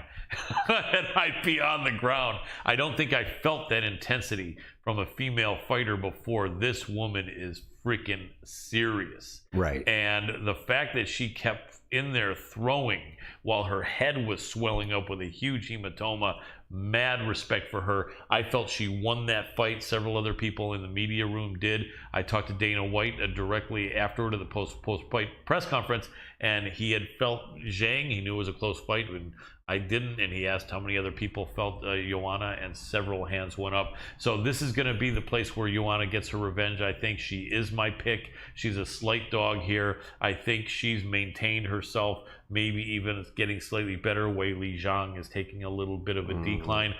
They're both going to fight hard because the winner of this is absolutely in conversation now for Carla Esparza's title. And I'll tell you what, even though MMA math doesn't always add up, when Carla Esparza first won the title by winning the Ultimate Fighter reality show, I forget what season it was, 22 or 3, I'm probably wrong, and when the winner of that season was going to fight for the inaugural women's strawweight title in the UFC, there had never been that division before, Rose Namajunas beat Carla Esparza beat Rose Namajunas, and her first defense was a somewhat unknown Joanna Jędrzejczyk, and Joanna just beat the brakes off of Carla Esparza. Like, beat her like a redheaded stepchild, as the old saying would go. And so I know Joanna would love that title shot again. Now, since then, Carla has improved a lot. And Joanna probably has improved somewhat. But I'll tell you what, you know, if you're going in there against an opponent who you just put it on, who you just owned and dominated, you're going to go in with a lot of confidence. And so I know she wants that chance. And between you and me and everyone watching, if she beats Weili Zhang here, I do feel, I mean, some people will say run it back with Rose, although that fight was really anticlimactic just a couple months ago with Rose and Carla. All respect to both of them, but I really think that if Joanna wins here, they may do Joanna Carla before they run it back and do Rose Carla 3. So I'm going the Polish phenom, the woman they called Joanna. I am too, 100% on this one. This is one of my dog picks here. Joanna champion for the win. Yep, absolutely. And how much time we have? About 4 minutes. You want to do the others two really quick? Yeah, might as well. Okay, we got to be quick here though. Valentina Shevchenko again with the odds making it look like a crush. This is a 6-1 plus favorite. They have the champion minus 600, minus 700, even minus 770 on one sports book. The comeback on the Brazilian Talia Santos is plus 450, plus 550 on one book, even as low as plus 450. Talia Santos is tough as nails. Let's look at her recent performances really quick here, and we'll jump to the main event. So recent performances, she's only 28 years old. She is, wow, look at that, all green, green. Her first fight, Maria Romero Borella caught her just by a split decision. So that could have been a win for Santos.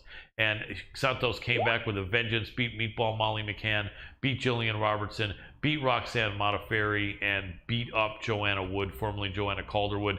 This girl is tough. I'm not going to say she beats Valentina Shevchenko, but unlike a lot of Valentina's opponents who are kind of a little intimidated from the start, this Brazilian girl is a beast. She's going to go in there, I'm sure, with looks to kill. She's going to, once they say fight, she's going to go in there and attempt to beat the brakes off of Valentina Shevchenko, and I think it's going to be a fight.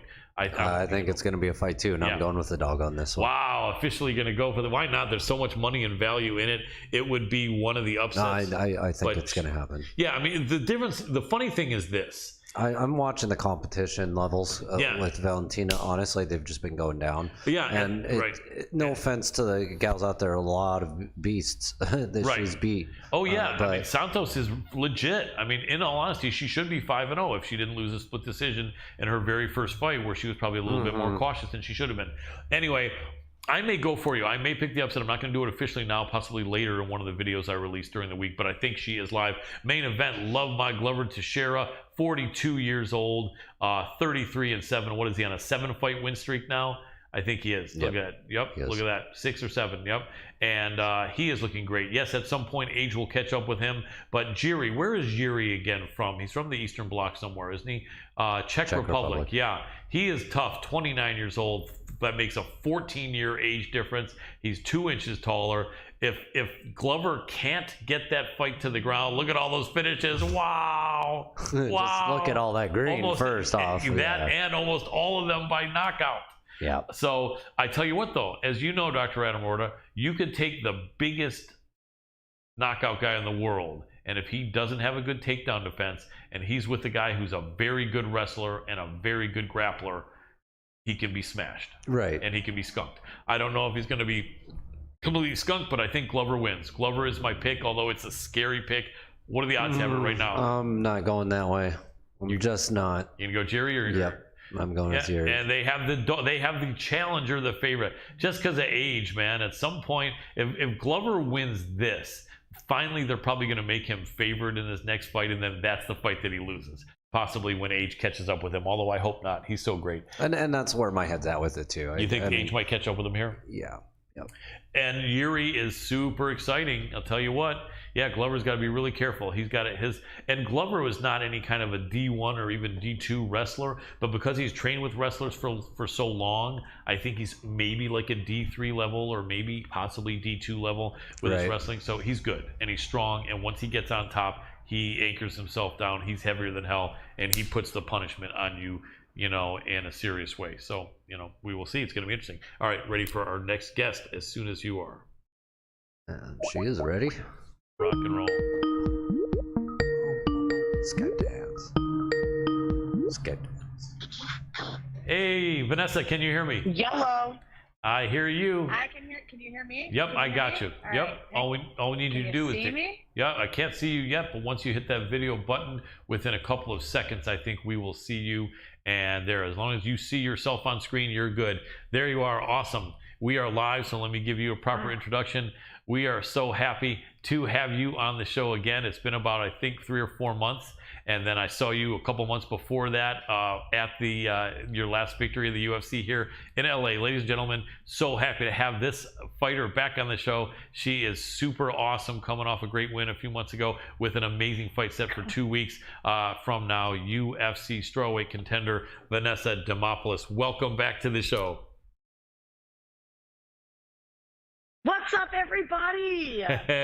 So glad to see you. Hello, how are you? I'm doing great. How about yourself? I'm doing amazing. Just finished up a training session right now. So I usually like to be a little bit more together, but obviously the gym is the gym. So it is what it is. Without a doubt. Flex for you. There's that part. I love it. Yes, you look great, and I love the content you're putting out. I don't always have a lot of content, a lot of time to be browsing content, but love it. I just looked at something you put on Instagram. You look in amazing shape. You had just done a wrestling workout, and I'm like, damn. I'm like, talk about a 120-some pound woman looking more buff than me. I'm like, wait a second, you know. But I was like, you look great. I mean, your shoulders are popping like mine used to be, maybe in my dreams. You know what I mean? And so, thank you so much. Yeah. And I had some popping shoulders. I did, and I'm still doing pretty good on that. But yeah, you look really good. And I'll tell you what, that grappling and wrestling definitely. I don't know how to flex really well, but I feel like I got some like veins popping out of my shoulders over here. Like, yes. It's pretty insane looking right now. And I'm still 130 pounds. Oh, so yeah. This is like wild to me. Oh yeah, I mean you'll find we still have 15 pounds to cut. I know, right? And you're on your way in, but yeah, right now you're close, and you're looking great. You really are looking stronger. I think that I've seen you look before, and so I just, you know, I'm so happy to see you do that, because you know I'm a fan. You know I'm excited to watch you do your thing, and let's talk about that. We are talking about a 2 weeks from Saturday, and it's going to be the June 25th card, right? And this is going to be your third UFC fight, and it's going to be your first one coming off that great win and really introducing yourself to the UFC and the world. And so a lot of people I know are excited to see you. And so this is an interesting opponent. Jin Yu Fry is your opponent. She was the atomweight champion over at Invicta for quite a while. One of the things she was known as, funny enough, for was having that sort of super shredded body. She was real little, but she was really shredded. She came over to the UFC at first and didn't look that great, but then she kind of turned it on her last couple fights. She is 4 years older than you. You're younger, you're taller. But obviously she's not a slouch. She's no one to overlook. But what do you think about that matchup? Has she ever been on your radar before? And what's your thought when a girl comes up from a lower weight? A lot of people will say, well, this girl's still little. This girl still should be atom weight. But then, I don't know. I think at her age of 37, she probably could not make that weight, even if her life depended on it anymore. But what's your thought about Jin Yu Fry and what you know about her and how she sizes up as an opponent? Yeah, I feel like someone who's that athletic and that driven to accomplish some of the things that she's accomplished, we don't know what her body composition is truly like, and I do know that there are a lot of fighters that went from straw weight up to the flyweight division, have found success in the flyweight division over their, like initial divisions. So, I'm not going to be like, oh my God, she's going to be so much smaller than me because I've gone up in a weight class and I thought that's where I belonged. And I was like, oh, no, it's not. But then you see other girls that doing it successfully. So she looks strong in that division as well. We'll see how things fare out once we're in the cage because, the sports science shows that I am one of the strongest females in the entire strawweight division. I've broken almost every single record at the PI. So I have a lot of confidence when it comes to my capabilities, my athleticisms. And, when you want to put physique next to physique, that's one thing, but it's about performance. Yes. So I happen to look the way I look, but it's because I train the way that I train, and everything is very optimal for me. So I'm very much so looking forward to stepping in there. Absolutely. And it really is true. I don't normally make comments necessarily on someone's conditioning unless it really, really impresses me. And seeing you real briefly in that Instagram video, I was like, damn, you just look jacked and strong. You look like you could probably elevate a 200-pound man and like throw him through the floor. I do though. I bet you do. Guys up off their feet all the time. I love it. I love it. And just the energy you have and the enthusiasm, it's gonna be a good day. And I think that you're the fact that you're getting those records, and I did not know at the PI, and that is cool to know because that definitely gives some good information for people. I don't know if you ever bet on horses, but they used to have bullet performances showing if a horse had the fastest time on that day in the track. And a lot of that information, a lot of people didn't get if they didn't get the racing form and read it. I was a old time, degenerate horse better way back, right? And so this is good information, because it makes sense. I mean, yeah, you looked really good, and it makes sense that you have that determination. It's got to be a good feeling. Do you feel stronger than you've ever felt in your life, and more explosive, or both, probably? Yeah, and it's one thing to feel a certain way, like, oh man, I feel amazing. But again, when we go back to sports science, when we go back to the numbers, like the PI, like they do crazy stuff. Like they do like DEXA scans and everything. And I've been having DEXA scans and so forth done prior to me ever entering into the UFC. So I've really gotten to see a lot of the progressions in my body and the way that I've just like elevated throughout the years. And it's been so freaking cool, man. Like even in this last camp, like I put on so much muscle. They were like, how do you do it? Like, it doesn't even make sense. And it's so awesome to see, like, the numbers and everything. I'm so excited.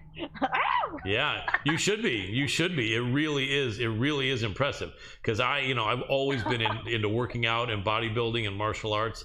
And yeah, I just saw the difference right in like 10 seconds in that Instagram video. I was like, damn, that's Vanessa Demopoulos. Wow. That's like Vanessa Demopoulos 2.0. is what that is right in that Instagram post, So yeah, I love it. Now, let me ask you, this is someone obviously that's in your way to where you're going, and I know you have respect for all your opponents as pretty much every UFC fighter does, but do you ever I wonder, do your coaches or you ever look at a fighter like this who, she was a champion for Invicta, even though it was at a lower weight.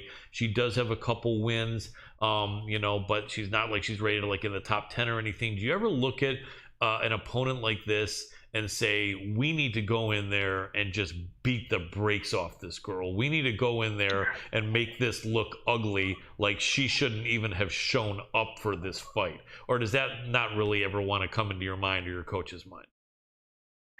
I mean, is there ever a fight that's not like the part that you're trying to look forward to? Right. is there ever a time where you're walking into the cage like, you know what? I think I'm just gonna coast through this. Right. Like, what the heck?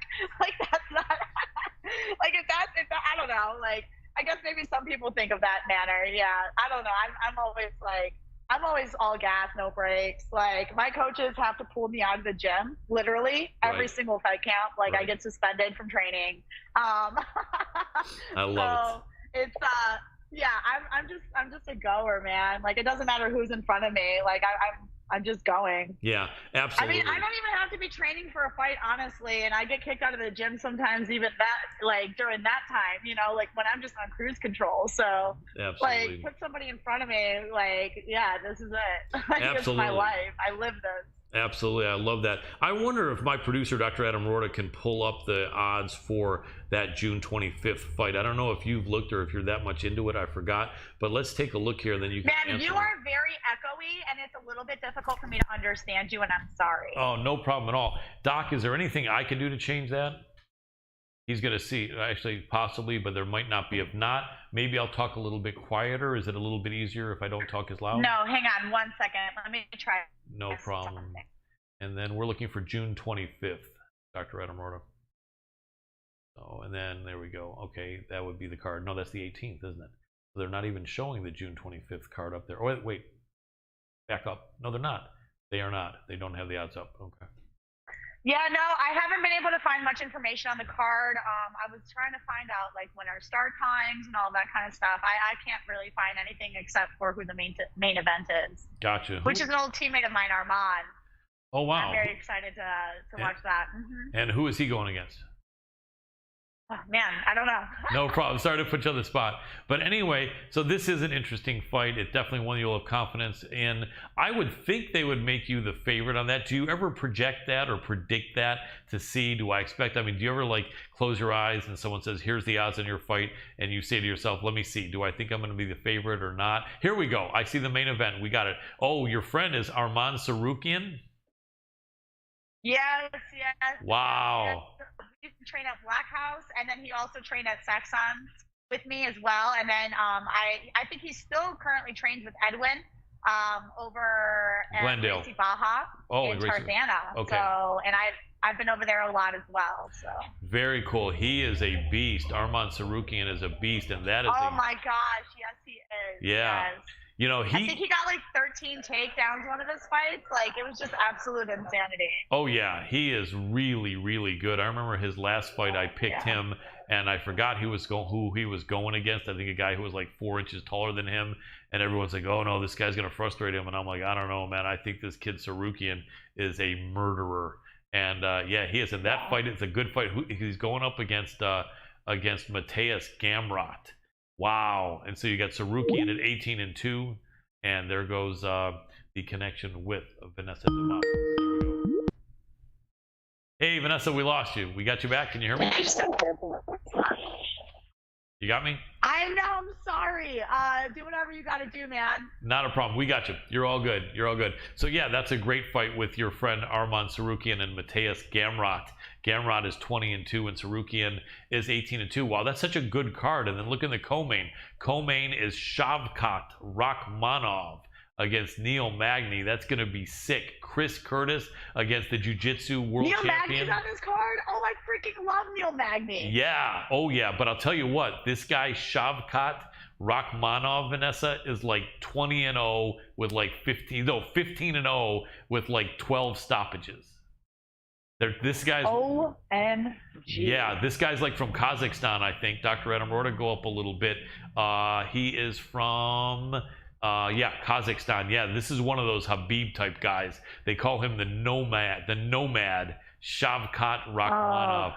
That's going to be sick with Neil Magny, because Neil better be on point, because this kid has been wiping people out. And but Neil is so sick. This is a great card. And where is Neil's a freaking gamer, man. That's one thing. Like, that's like why I love Neil Magny so much. Like, I mean, on top of him just being like a dope person, like, he's just a freaking gamer, bro. Like, he's never gonna be there. So like you put anybody in front of him, and like, he's stepping in that cage. Without a doubt. And let's go down. Let me ask my producer to go down and see where we see Vanessa, at least tentatively, on this card. Is she? Yeah, there we go. So as of right now, out of like 12 fights, they have your fight on SureDog as the 4th fight into the show. So that's not a bad position. Yeah, that's always like, we don't. I mean, I have no idea. I literally never find out until like fight week when we show up and it's like posted somewhere. Right. Yeah. So. But that would be cool. That's pretty close to being like the main event of the preliminaries. Maybe 1 or 2 fights off of being the main event of the prelims, and that's cool because they're going to start giving you some more love as time goes by for sure. So, who are some of the people that are helping tune you up for this fight, if it's not a secret? Oh, right now I've been working a lot with my head coach, Santino. Also, one of my super awesome close training partners, Kyle Estrada. He's got some of the most cleanest striking that I've ever seen. Like, his striking is just so pretty. And also like Chance Ike, and so he's got some dope wrestling. You know, like I have Angel Cejudo as my wrestling coach, Right. Who is obviously Henry Cejudo's brother. Yes, at Fight Ready. Obviously, Yep. one of like the most accomplished wrestlers that you could work with. Period. Nice. So, yeah, I mean, Henry Cejudo, you know, gold medalist in the actual Olympics. Oh yeah, So, big respect. yeah. Sorry, I left you dead air there. I was just letting you talk. But yeah, that's Yeah. Fight Ready. Yeah, I forgot you're at Fight Ready. That's absolutely insane. That's such a great school, isn't it? Yeah. So, yeah, you know, I mean, I'm out there. I'm not just surviving. I'm doing the damn thing at a school like that. I like it. So Angel Cejudo's there. Does he weigh about as much as Henry, or is he bigger? They are different sizes. Yes. Gotcha. Does Henry mix it up sometimes? Have you ever felt Henry in a little bit of training, or does he usually not train with the girls or anything? Oh yeah, no. Henry comes in there. He comes in. You know, he does a lot more coaching now than anything. So even like today, he was in there coaching Clarissa, who was Clarissa Shields. Who was in there. Yeah. Yes. Killer. And that was actually amazing. And then I got to roll jiu-jitsu with her, so that was really cool. Nice. Some things. Nice. Mm-hmm. She is such a good athlete. And it's like you're at a gym like this where it's like we just have all of these superstars like coming in there on a consistent basis. Like, I mean, it's pretty awesome. You know, it's pretty awesome to see these people, you know, and be able to just like be so close with them. Without a doubt, without a doubt. So how many more fights would you like to have this year, if possible? Because this one coming up will be your second. And how many would you want? Would you want 4? Or is 3 good enough? Would you take 5? What's your feeling? Yeah, I would like 4. You know, 3 is I'm absolutely going to fight again before the end of the year. I like fighting. Like, I love being in there, you know. And since signing with the UFC, it's actually been almost like I've had to been like held back a little bit, you know, because I'm like, I come from the jiu-jitsu background where I was competing every single week. Right. You know, like every other week I was somewhere else in the world fighting. You know, usually I was just like hopping on planes, traveling and competing. Like it was just absolutely. So like, I'm just a gamer, which I'm so excited now to be doing broadcasting as well, because I feel like for me that kind of gets to like scratch that itch that I have for being immersed amongst the fighting world, you know, and getting to study fights and be excited about fights and be there in person watching and being a part of the action. If I can share my passion with the world in a different way, you know. So I love it so much. And yeah, going back to your original question, like, of course I would love to. I'm going to fight at least more time this year. Fight be pretty awesome, but definitely one more. Awesome. Where can people find you doing your commentary? I didn't know about that. That sounds really cool. Yeah, so I am the official EBI commentator, which EBI is on UFC Fight Pass and Combat Jiu-Jitsu. And then also I do fight analysis breakdowns. I am the co-host of the Extra Rounds on UFC Fight Pass. That's so awesome. And Eddie Bravo Invitational, an absolutely awesome, super respected tournament. That's been going on for what, 20 years maybe? Yeah, I mean, some of the highest names in the jiu-jitsu community, period, have come out of there. You know, you have the Gordon Ryans, you have the Gary Tonin, and Gio Martinez, you know, like Mr. Boogeyman. Like, you have like all of like the greats of jiu-jitsu when it comes to the no-gi scene have come through the EBI. Absolutely. Richie Boogeyman Martinez, awesome, and Gio, his brother, awesome. So many great guys. Tonin, Gordon Ryan. You know, I think I may have told you we had Gordon on the show about 6 months ago, and did a great interview with him. Really, really cool dude. And you know, we had Danielle Kelly on a couple weeks ago. I don't know if you know her, but she's she's really, of course. She's really cool, unique girl, and she's trying to get ready to jump into MMA, and you know, and then we had Buchecha. Oh, that's interesting news. Yeah, that's interesting news. Yeah, she's actually signed with One Championship. And so it looks like that's where it will be, and they're working on that. And she had a lot to say and a lot of interesting thoughts. She had she's really little. I think she walks around at maybe 115 or something. And so she's been fighting a lot of bigger girls. And when she went up against Carla Esparza in that grappling match that ended with like a clash of heads, and Carla couldn't continue. She said an A in that matchup, they didn't allow any leg locks. And I think they wanted to make sure that the UFC fighters didn't get caught and hurt before an important fight. Not that, you know, they needed to worry about them getting hurt, because UFC fighters are great grapplers too. But she said that that with that restriction, it caused, you know, her to you know, strategize a little bit differently. And she said that she wasn't able to move. She said Carla's arms felt like they were made out of cement. She said she was just so strong. And I think Carla outweighed her, she said, maybe by like 20 pounds on the day of the match. And she said it was after that match that she decided she's not going to fight bigger girls anymore in matches, I guess, which makes sense because it can be a big disadvantage, right? Yeah, I actually used to be training partners with Carla Esparza. Oh wow, she's strong, right? I know what she feels like. Yeah, she's a strong little cookie monster. She is. Yep, she is.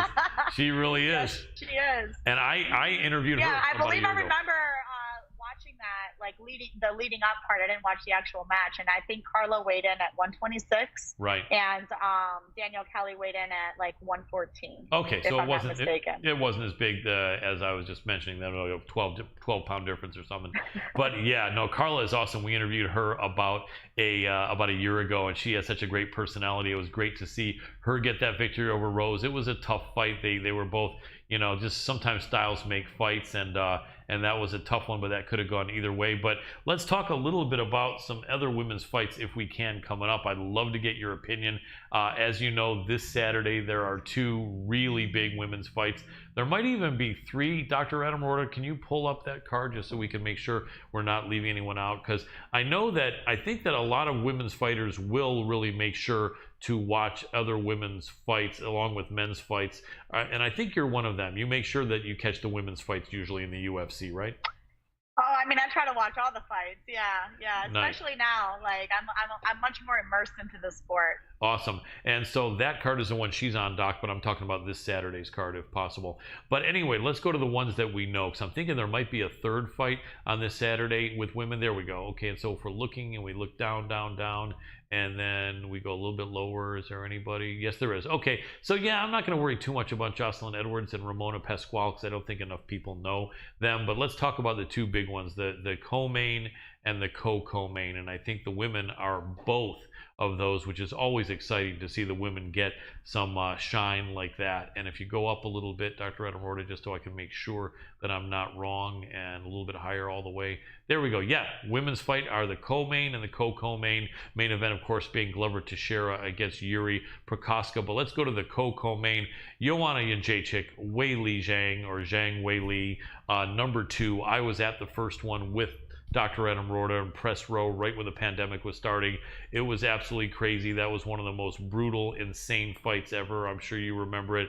I mean, wow. If anyone had any doubt as far as like men or even women about women's ability to be able to fight and take punishment and dish it out, that was the fight to watch, because that left no doubt. It's amazing that Joanna, with such a huge hematoma on her head, was able to stay in there round after round after round. But I mentioned that I stood next to Joanna in an interview once, and she only, you know, weighs like 120 right during fight week, and I was like 190 pounds, and the intensity from her, I felt like she wanted to lift me up and body slam me on the ground. Not that she was mad at me, but she was, man, that girl is intense, like ice cold. She just looked like she could just kill a good sized man. But she is I felt she won that fight. Okay. I felt she won that fight. It was close. I felt she won it. What do you think in this rematch? This slight underdog is Joanna. Weili Zhang, give me Give me the Little Monster demo breakdown on that, if you would, and your thoughts. Yeah, I'll definitely say that during the first match, it was so freaking close. Yeah. And it was so difficult to even be able to. I don't want to be one of the judges on that fight. I'll tell you that. Yeah. And then, especially with Weili coming off of this loss to Rose, she's coming off of 2 losses. So now you're looking at somebody who's coming back with like a super vengeance versus somebody who's just kind of like chose to retire, didn't want to fight anymore. Now they're coming back. And Joanna's one of the most intense individuals, like you said, like in the whole division. So it's really difficult to bet against her. And I know that she's over at ATT. And who was her teammate who just won over the weekend against Felice Herring? That was Karolina, the other girl from Poland, Karolina Kowalkiewicz. Who gave JJ so much praise in her win and in her victory. So it's like, that JJ's out there running, gunning, and giving that same intensity, not only to her own camp, but being able to exude that energy onto others. I know that Weili came out here for her camp against Rose to fight ready. Mm-hmm. And, I got to see the way that Weili trains and how focused she is in her trainings. So it's going to be a really awesome fight for me to be able to watch, from the outside perspective, because I've seen little glimpses here and there on both sides of the camp. Well, I haven't seen anything from JJ, but I've gotten to see things from Weili, and it's like just knowing the intensity of JJ. I'm really looking forward to this fight. Without a doubt. As everybody should be. Oh, yeah. If you see the first fight, like the way that it went down, it's like, holy shit. I was actually pissed that their fight was so good because my fight versus Lupi Godinez was so freaking awesome. I was like, we had the best female MMA fight in history. And then there was like Weili and Joanna right after that. And I was like, damn it, why did it have to be so good? I know, right? I know, it took away a little bit of your shine, but yeah, that was incredible. But I'll tell you what, with the fact that that was 5 rounds and that was for a title, people can say to themselves, is this one going to be like different in either their mindset being that it's 3 rounds and not for a title, or do you think essentially their mindset is going to go in there, and just bite down on their mouthpiece and maybe even go harder since it's a shorter fight? Yeah, I think that they go harder, honestly. Nice. Because like there isn't 5 rounds, like there is only 3 rounds, so you don't have to pace yourself. Not that there was any pace. The only pace that they had was fucking pedal to the metal for 5 freaking rounds. Yes. So yeah, this is going to be an exciting match. Absolutely, I can't wait to see it. And then one weight division up, that was your weight division, the straw weight. One weight division up at flyweight, Valentina Shevchenko against Talia Santos. It's interesting when someone starts getting the aura of a Valentina Shevchenko, it just almost seems like they could put her in against the devil himself and she'd be the favorite. You know what I mean? Because she's just that good. But it's interesting because the Brazilian Talia Santos is very, very tough. I think she's 4-1, 5-1 in the UFC, and the first fight in was a split decision loss, so she essentially could be 5 or 6-0 in the UFC. She's very tough. She's gone in there and kind of like manhandled or woman-handled, if you will, several of her opponents. She's big-sistered several girls and really made it look like she's just, a really strong beast of a fighter. And they're making her about a 5-1 dog in this fight. I mean, I guess I understand that because Valentina is who she is, but I kind of feel like maybe this is not going to look like a complete wipeout. I think this Brazilian's tough. Any thoughts? What do you think? Yeah, I think that this Talia Santos. Yeah, I think Talita is going to be so much tougher than people are giving her credit for. Yeah. And sometimes people don't have the same marketability dollars behind them, like the way that they've kind of obviously been able to push Valentina, because I don't feel like Valentina is very loud. Right. She's just as amazing as she is. Yes. But also I feel like Talita is amazing. She just hasn't gotten the opportunity to truly shine. And, but I mean, man, it is Valentina that we're talking about here. Yeah. So, that's going to be very, very tough to look past. So Talita's definitely going to have her hands full, but I think Valentina's got her hands full as well. I think this is probably going to be the toughest opponent that Valentina has faced in her last several bouts.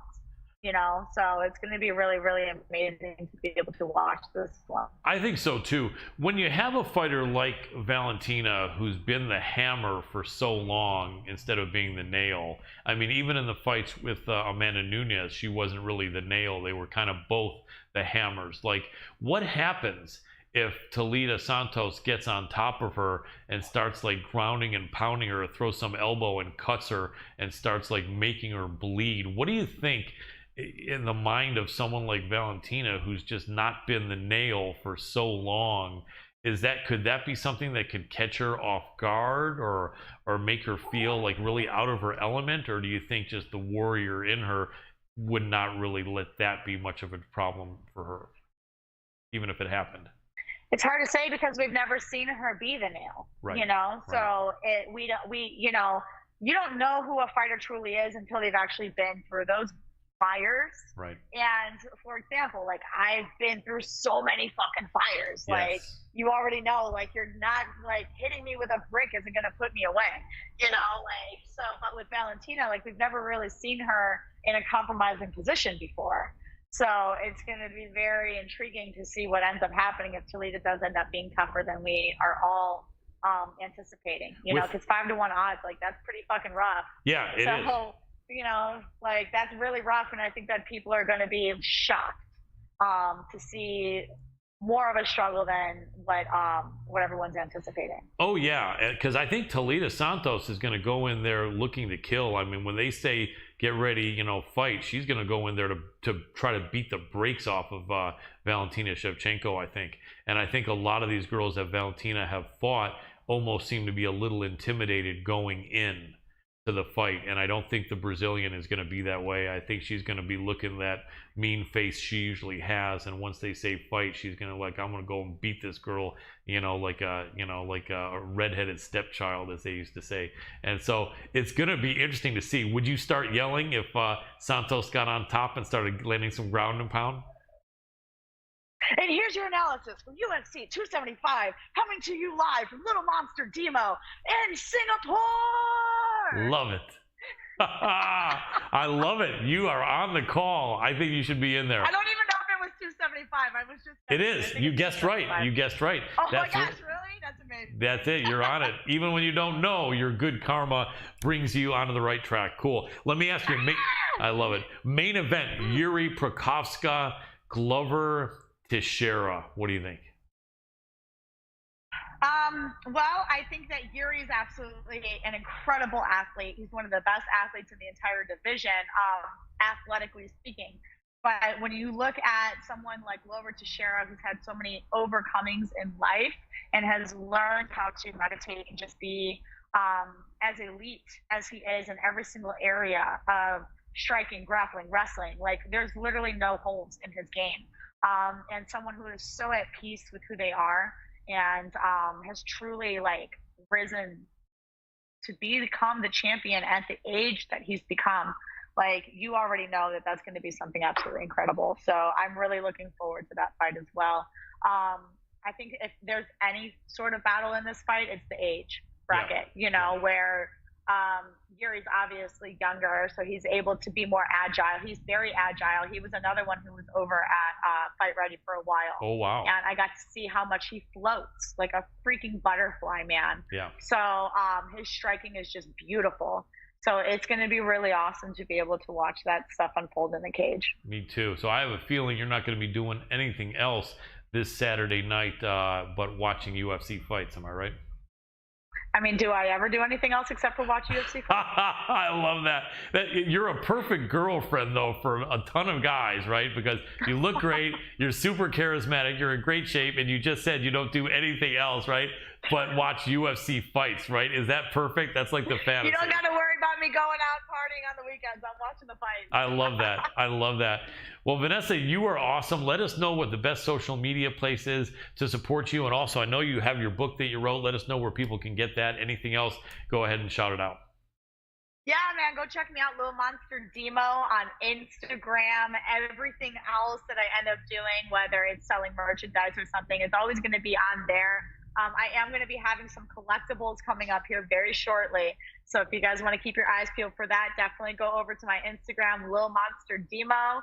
And I don't know. I mean, I'm pretty fucking wild and crazy, so I try to share some shit sometimes, you know. Absolutely, absolutely. I love your post. Well, you are awesome.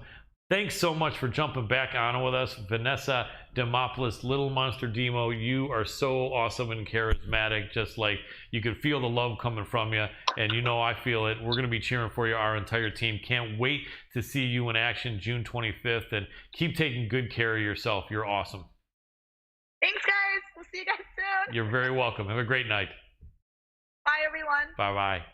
And that was Vanessa Demopoulos. How charismatic is she, Dr. Adam Roorda? Am I right? I mean, nobody can argue that. No, it's like the she's fun. No, like she's like the second she pops on. And I think the last time she was on, I'm like, oh yeah. Wow, yeah, definitely. We need to make sure we have her on again. Exactly. And even though this time she didn't have the chance to get dolled up like she did last time, which she looks amazing when she does. This time she came still from training. Doesn't matter. Still, her confidence, her enthusiasm, her love, and everything, and her shine is just like at the top of the list. So, you know, at the top of the chart, I should say. So really awesome. Can't wait to see her fight June 25th. Well, that is actually before, though, I start thanking anyone or sign off, I will throw it to Dr. Adam Roorda, doing an amazing job as always. I'll let you do a good sign off there. Appreciate you, brother. Hey, everybody, go on over to our social media if you're on the Hannibal TV, and that is just at MMA Power Hour. See it going across the screen. We love you all. You're all the best. Colin, another amazing episode. And before I tap out, I want to say head on over, look for this icon and this logo. It's going to be all over the place pretty soon. It's lithtoken.io.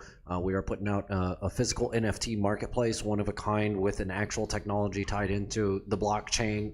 Unlike everybody else that's creating physical NFTs, we are actually creating a true physical NFT. Everybody else is just taking a physical device that points at something. That's all it does. We actually have the physical device interact with the blockchain with special chips.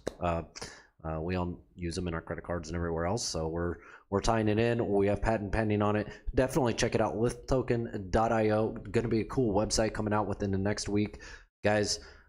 Definitely get in on that, and also make sure you come in on this show every Tuesday at 6 p.m. Colin does the greatest job. Colin, I'm handing it over to you. Everybody out there, you're the best.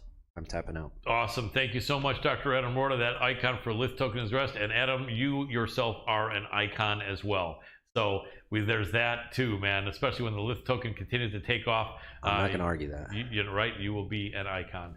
And you already are. Anyway, thanks so much for the great work you always do, brother. Really appreciate it. In order of appearance on the show, thank you so much to our first guest, which was Mr. Joe Solecki, UFC lightweight contender. Really appreciate you, brother. Our second guest, we did have Chris Lytle set. Lights out, Lytle. We've talked to him so many times. Some reason the Skype didn't work this time, but we'll have him on again soon. Thank you for trying, Chris. Really appreciate you. And our third and final guest, the little monster, Vanessa Demopoulos, also called Little Monster Demo, as her handle is on most social media. Go ahead and spread the love in a positive way. Be that guy, be that girl. Take good care of your friends. Be gentle to yourself. Let someone know you got their back that you haven't talked to for a while. It could mean a lot to them. Take good care of your animals. Walk your dog when he or she needs it. Make sure your cat litter is clean. Have good food for them and fresh water. And, you know, the love that will come back will be unconditional as always. Thank you so much for the entire team at the MMA Power Hour. I am Colin Crandall, and for tonight, I am tapping out.